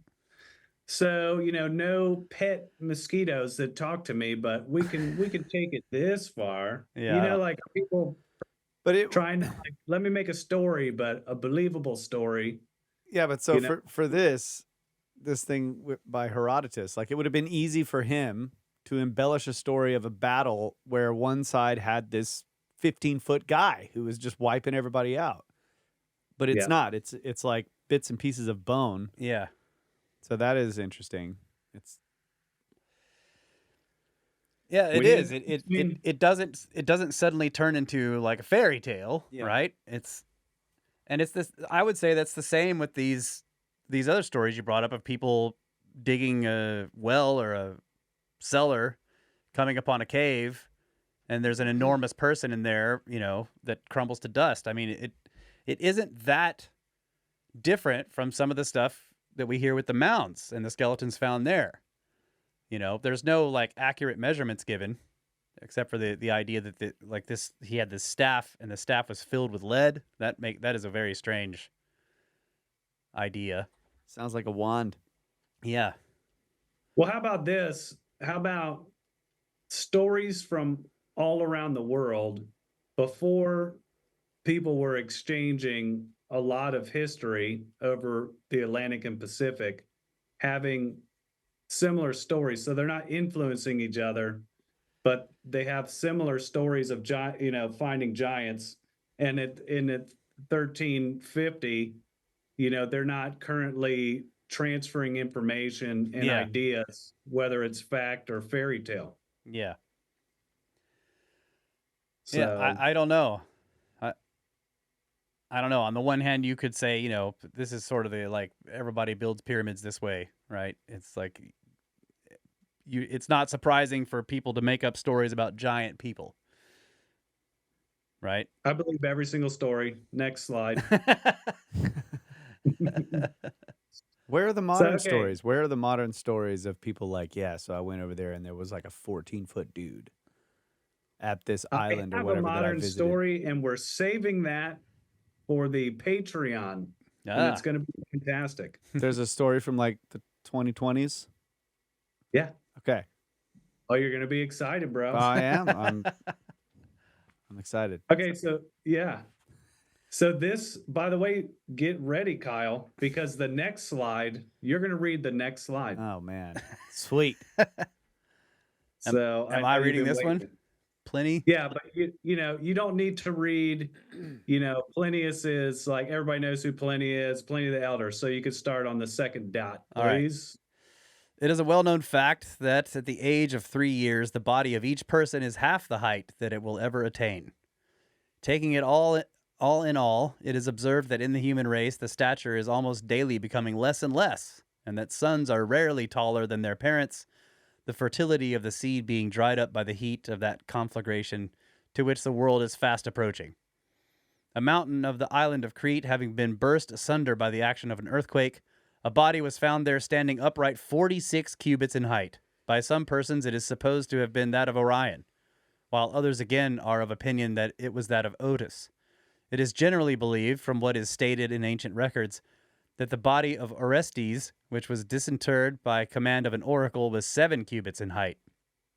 It is now nearly 1,000 years ago that divine poet Homer was unceasingly complaining that men were of less stature in his day than they had formerly been.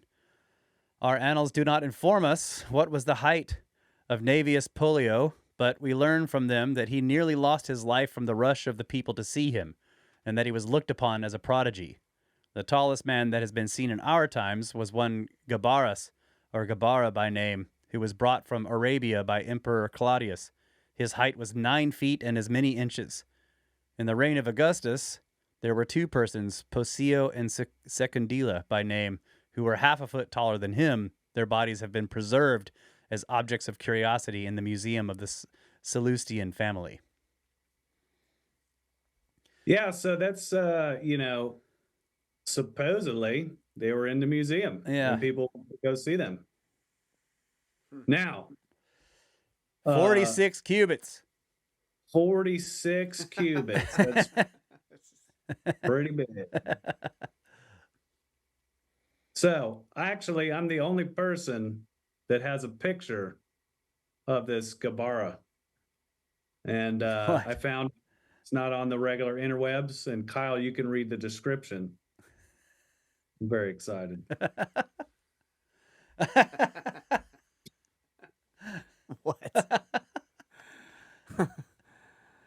Gabara is a mutant amphibian kaiju who first appeared in the 1969 Toho Godzilla film All Monsters Attack. That's right. A malicious bully of a monster.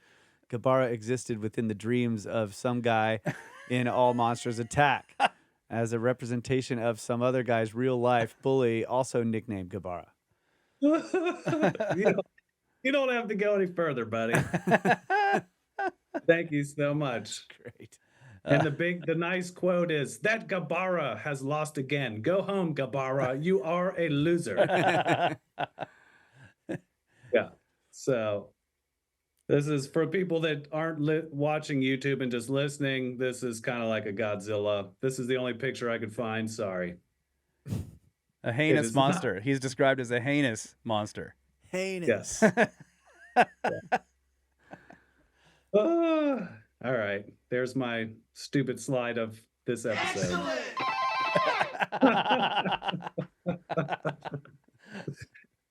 All right. We can move along from that embarrassing slide there. All right. Let's see. In AD 235, a giant became the most powerful man in the Roman Empire. Maximinus of Thrace, is that how you say that? In Bulgaria, was a simple shepherd when his impressive size and strength attracted the attention of the Roman emperor in AD 202. Maximinus wrestled 16 of the emperor's burliest soldiers. Then, only slightly winded, he raced the emperor's horse and went on to overcome 7 more hefty legionnaires. The Thracian Colossus was introduced to the army on the spot. Inducted. You're right. Inducted into the army on the spot. He rose through the ranks, proving himself such a beloved leader that he was given supreme command of the imperial army. In AD 235, the army and the Senate proclaimed him Emperor of Rome. Ancient Roman writers claimed that Maximinus, I don't know how to say his name, Maximinus? Maximinus. Maximinus? Maximinus. Maximinus. That doesn't sound nearly as cool. No, he was a giant. Ancient Roman writers claimed that Maximinus Thrax stood over 8 feet tall. His sandals were said to be twice the size of a regular army issue. He wore his wife's bracelet as a thumb ring. It was said he devoured 40 pounds of meat and 18 bottles of wine at each meal. They claimed he crushed rocks in his fists, outpulled a team of horses, and knocked out a mule with one punch. Some of that sounds similar to the Andre the Giant stuff. Yeah. I was thinking the same thing. Yeah. Like, this is like They're just old school Andre. Yeah, but it's also like they're making a legend out of him, you know. I love this. His sandals Yeah. were said to be twice the size of regular army issue. It's like the army. I don't know. I just love it. Yeah. Sandals in the army. Yes. Were they rainbow sandals? Army flops. Yeah. Army flops. I don't know, but he's Fucking Rome cruisers, supposedly dude. a real dude, Yeah. And over 8 feet. And clearly not, having health issues, right? He seems to be a very strong, healthy person based on all these stories. So. Yeah, so if he didn't have agromegaly, I mean, he's okay. So Andre, who did not take steroids, he would be easily winded. Maybe, I don't want to say anything bad about Andre, but like typical people with agromegaly, maybe not Andre, would they're easily winded, because the lung capacity doesn't match. And then also the heart gets much larger, and so it's much harder to get the blood around. So that if he, at 8 feet tall, this guy's running around and wrestling a bunch of people, he would not have had agromegaly. Yeah. And our image from the last episode, I mean, an 8-foot person that doesn't have agromegaly would be incredibly frightening. Yes. So I've hammered that home plenty, though. How are we doing on time? We're good. Yeah. Cool. Here's an Italian scholar from 1564. Will you read this one off too? Yep. Melchior Guilandius Borassus, my friend, a man with absolute knowledge of all disciplines. And of all the This story is bullshit. No. He has absolute Immediately knowledge. bullshit. Absolute let's move knowledge along. of all disciplines and of all the plants and fossils and other things which are pertinent to the teachings of medicine and of the first principles of our age. A few days ago was conversing with me on all manner of things, and among these mention was made of giants. He told me himself that during the year 1559, when he was taken captive in Africa, he saw the skull of Julius Caesar, appearing in size as that of a giant, which 2 Spanish prisoners had unearthed in plowing the land, dug out of the ground, and brought to King Hassan, son of Hayreddin Barbarossa, as a wonder, and therefore sought their freedom along with a very large crowd, whose hopes, however, were disappointed when the barbarian king entirely an amosus, and no more enthusiastic about antiquity, feigning admiration, ordered them paid 5 Venetian ducats apiece in place of the freedom they sought. The circumference of the skull was 11 spans, the same as he had been told by the Spaniards themselves when he had quickly and diligently investigated the thing and heard that in the same place where the skull was found, the rest of the marvelous bones of the body, similar in proportion and of great size, yet remained. So, if that was a real skeleton, that one could be an animal, right? A fossil, maybe. Yeah, totally. Yeah. But let's keep in mind that Melchior Giliandus Bosaurus, who is this guy's friend, he's a man with absolute knowledge of all disciplines. So how could it possibly be an animal? And he knows of all the plants and the fossils. So apparently, if it was a fossil, he would know about it. Yeah. Okay. Yeah. Come all on. right. I guess we have to take his word for it. Take his word, buddy. How big is 11 spans? Why does he say it's Julius Caesar? Is that just? I don't know. Bro, this is why this is the extended cut, This is part 3. Yeah, it was the skull of Julius Caesar, who everyone knows. I don't know. This guy, Melchior Juliandus, whatever his name is. He's just like, bro. So I was taken captive. Yeah, in Africa. In Africa, man. It's like it starts there. Yeah. After several whiskeys and cigars. Yeah. Yeah. Totally, bro. Those Cretans, just jeez. Yeah. No respect for the skeleton. Did you look up span as a unit of measure? Okay, because it's... Dude, it was gotta be this big. It was huge. So big. Let's see. I'll find it. I'll do the watcher work here. Yeah, he was 6 feet tall. Just like the other guy that was 3 This guy feet was tall. huge. Huge. I'm a man of incredible stature at 3'2". All right, what you got next? Yeah. We'll move along. So Plutarch, right? Another historian. I'll read this one off. The life of Sertorius. This is 1st century. Sulla sent Pacianus to help Aeschylus, but Sertorius, engaging him with his forces, killed Pacianus, and after his victory brought over the army and took Tigonus, to which Aeschylus and his brother had fled. It is here that the Libyans say Antæus was buried. Sertorius dug into the mound, as he did not believe what the barbarians said, so enormous was the size. But finding the body there, 60 cubits in length, as they say, he was confounded, and after making a sacrifice, he piled up the earth and added to the repute and fame of the monument. Now, I mean, 60 cubits is ridiculous. It's just, but this is history, so you're going to take it for 100% history. So 11 spans is 8 1/4 feet, roughly, because a span is 9 inches. It's the distance between the tip of the pinky and the tip of the thumb. So 9 times 11, it's 99 inches, roughly 8.25 feet. Is the circumference of the skull in this description. This sounds like this sounds like these stone statues we see in Egypt. It does. You know I was what thinking mean? the same thing. It's like these statues. Yeah, some of these statues, their heads are 8 feet around. Yeah. Yeah, well, it's least. fascinating nonetheless, right? Yeah. So this Like the statue at the Ramesseum is just 8 feet across, probably, or more. I mean, it's huge. Yeah. But these are being described as bones. It would be really interesting if somebody was going around carving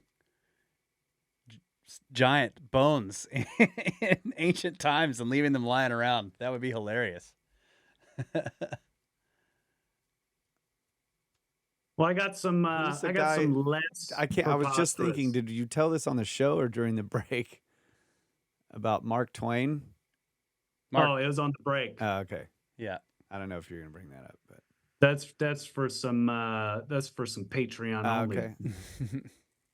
I'm saving a lot for Patreon because I really want people to all subscribe to Patreon. Because I know you guys had to go into an immense amount of debt just to get me on your show.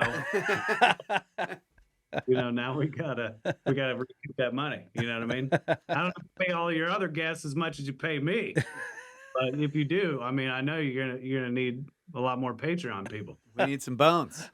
Yeah, giving them bones, some ducats. I gave them 5 ducats. All right, Russ. Read this one with your terrible voice, please. Okay. In the time of King Richard, on the seashore at Essex, in a village which was called, Eudolphinus Nessie, there were found 2 teeth of a certain giant of such magnitude that 200 of the teeth which men now have might be cut out of them.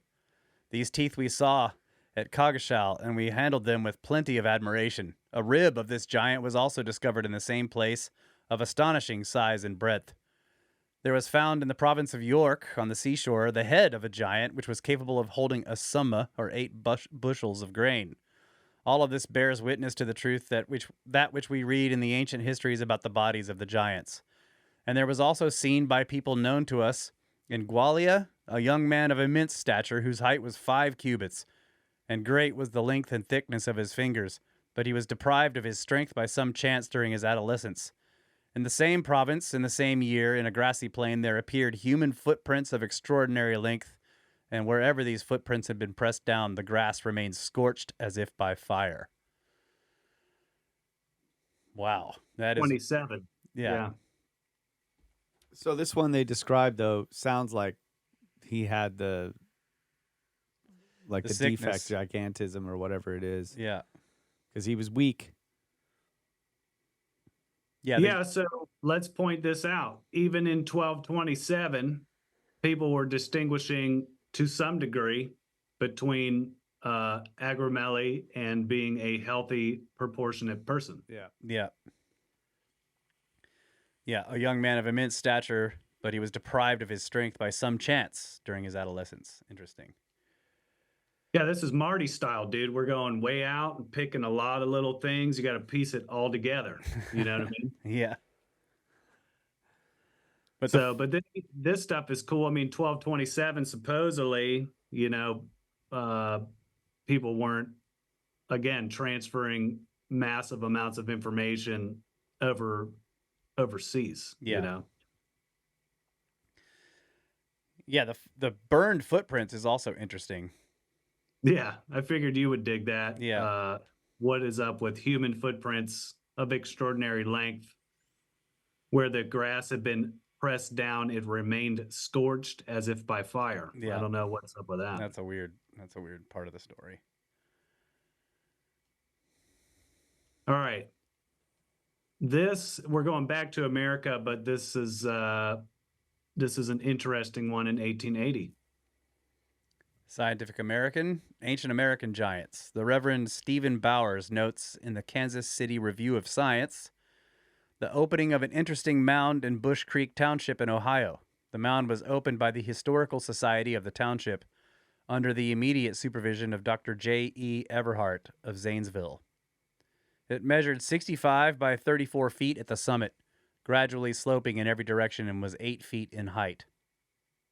There was found in it a sort of clay coffin, including the skeleton of a woman measuring 8 feet in length.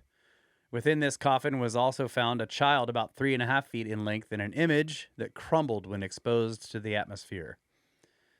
In another grave was found the skeleton of a man and a woman, the former measuring 9 and the latter 8 feet in length.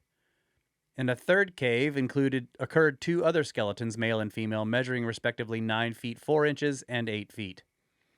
7 other skeletons were found in the mound, the smallest of which measured 8 feet, while others reached the enormous length of 10 feet. They were buried singly or each in separate graves. Resting against one of the coffins was an engraved stone tablet, now in Cincinnati, from the characters on which Dr. Everhart and Mr. Bowers are led to conclude that this giant race were sun worshippers. Wow. Scientific American, pretty well-respected print. Yeah. So I had found this after doing part 1 and the kind of the mounds and whatnot, but I really wanted to kind of throw it in there that, I mean, this is not Yeah, a local newspaper, you know. that's a really good one. Yep. Several And the 8 image feet. that they mention in here that was crumbled when exposed to atmosphere, I'm guessing they meant what some kind of carving Or painting. or painting or Painting or something, maybe. yeah. Well, I don't know, but this was a spicy one for sure. 9 feet, 8 feet, 10 feet, Yeah. several people, clay coffins. I mean, this is full This of. is in the realm of believability right here. Like Yeah. I'm on board with this. This happened. Good. Yeah. Well, Where's Kyle, your line? I can't listen. Some of the stuff you guys go over, okay. I don't know where the line is, but 40 cubits is way beyond Past the line? Okay. 40 cubits is past the line. 15 feet? I keep thinking that, like, maybe this is the wrong measurement. Like, what is there's a biblical one where they talk about, like, I can't remember. What's the measurement? Like elves or something like that? Yeah. You try to look that up, and they're huge. Yes. And you're just like, nah, come on. Yeah. This guy would have been 50 Miles tall. feet tall or Yeah. 100 feet tall or something. Yeah. It's like, no. Yeah. And then they're like, yeah, we were like locusts to them, Yeah. like tiny bugs compared to them. I'm like, not sure about that. Yeah. I think that passage with the locust, I don't know, depending on some of the translations, the dudes were only 10 feet, I think, not But 50. Yeah. But like you said, with that picture you showed that Troy made, I can see how you might feel like a bug next to one Yeah. of those guys, That's even what though I'm you're talking not about. actually a locust. That could Yeah. just be that could have been a colloquialism. Yeah. That, like, you know, you use locust to say this thing's really tall or something else is really big. Yeah. Grasshoppers is what Yeah. they were saying. Yeah. Yeah. Yeah. And that's why I'm saying that I feel like a lot of these times when they're describing it, if they're like really serious, like this is how many units of measure it was, that the unit of measure was misinterpreted or used incorrectly. Yeah. Like how many But people here- right now, how many people actually know how long a foot is or a yard? So a lot of people they don't actually know. Yeah. So they might use a unit of measure, but they don't really know how long it is. Yeah. And I guess the farther you go back, the less accurate that stuff is anyway, right? Yeah, But- that's what I mean.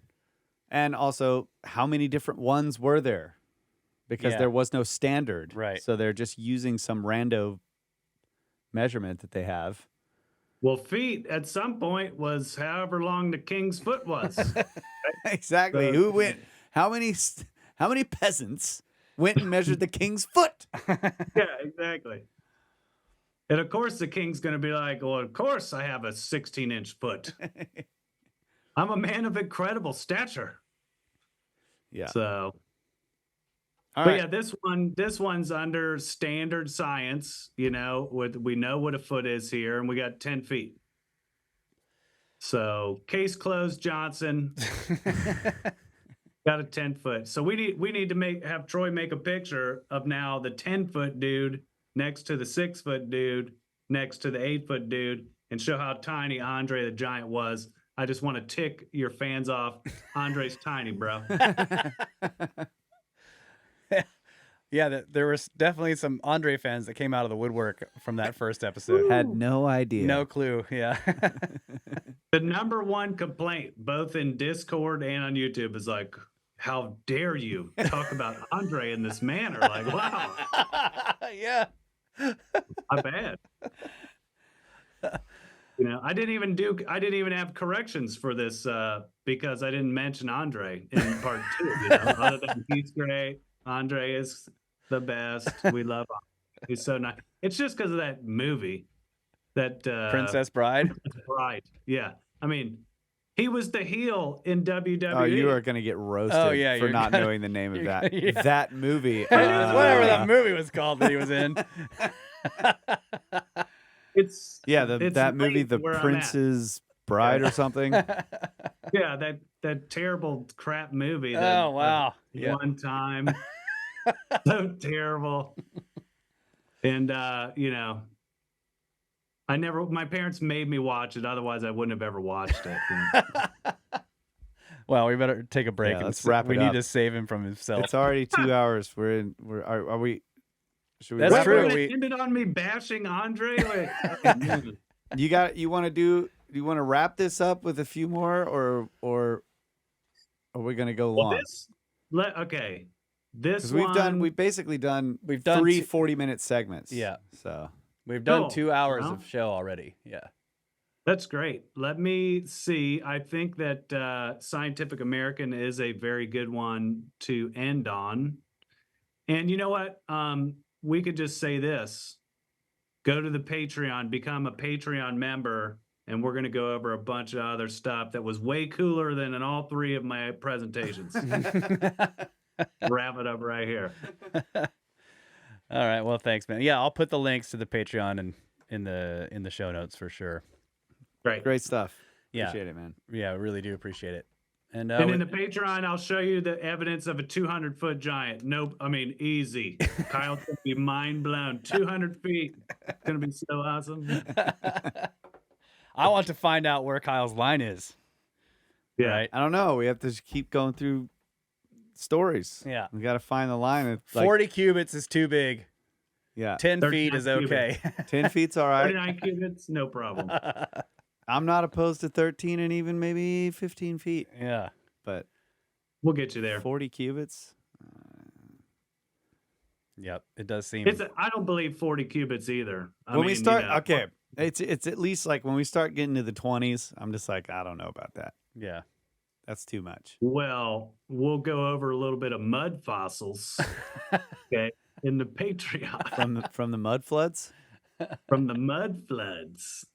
Yeah. Uh, It's not in any of my presentation, but we can talk about it one way or the other. I start getting really skeptical in the teens, Yeah. but when we're in the single digits, I'm all in. I agree. I would say like 15 feet, I'm like, Yeah. maybe.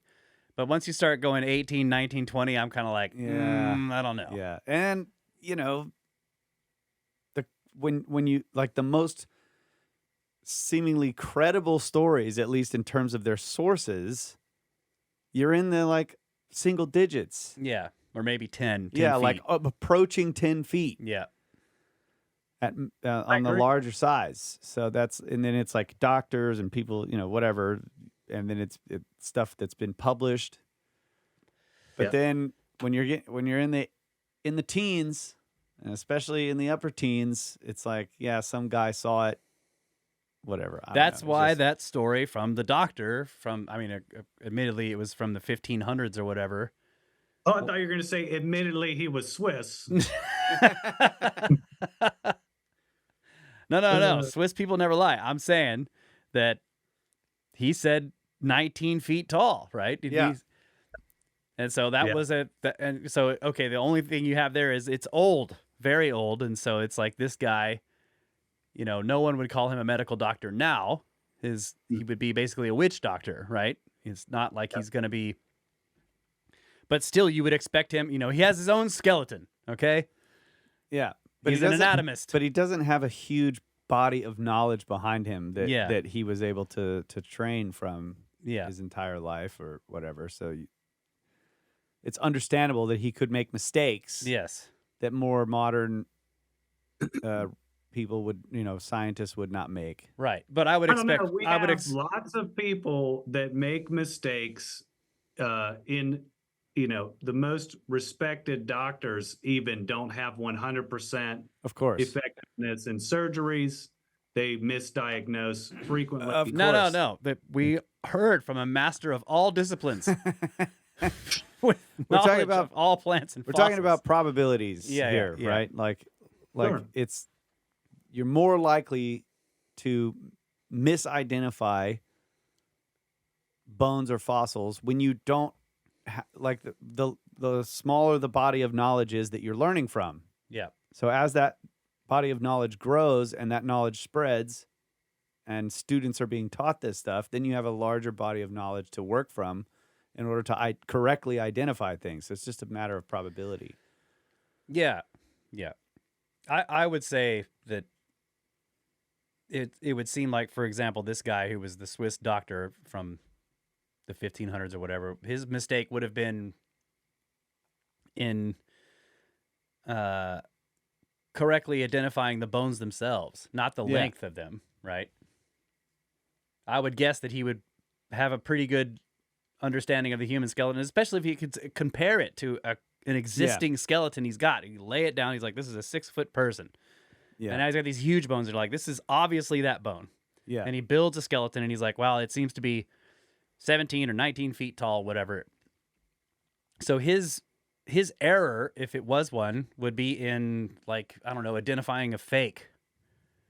You know, could he cut the bones and look at the marrow? He does say that they were squishy and they weren't really, that they were weird, that they weren't well preserved, he thought. But it could be that they were, gelatin, like the Smithsonian claimed that other giant body was. It was made of gelatin.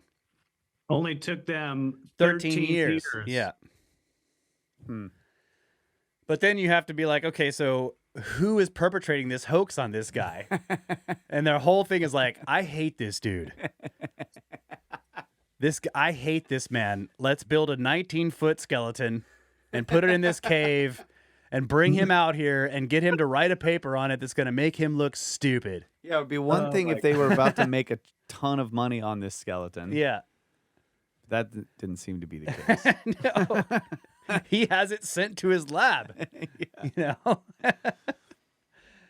So it's just an interesting story from a person who would be an expert in his time, right? And so all we can do is question his actual level of expertise compared to what we have today.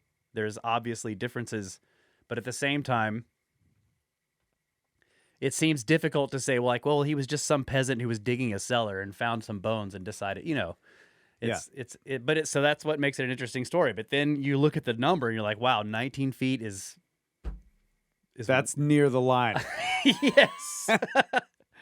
So maybe the line moves depending on credibility. On credibility of the person telling it. Yes. Then do you think some would, hey guys, we're digging this hole. You know what? We need to make some money because we're just digging this. Guys, what can we do? Hold on. Wait a minute. Wait a second. You're breaking up really bad. Really bad, yeah. Didn't understand any of that. So you're a guy and you're digging a hole. Yep. Yeah. Yep. It's still happening. Yeah. All right. Well, it's a perfect time to end then because I am breaking up. Yeah. It's the solar flare that's coming. It could be. To destroy us all. Yeah, when's it showing up? Because I'm going to unhook the studio. On the 11th. Unplug everything. It might be 5 CMEs at this point, too. I just saw Ben Davidson saying that there may be 5 of them combined or hitting on the 11th or during the weekend. So it should be fun.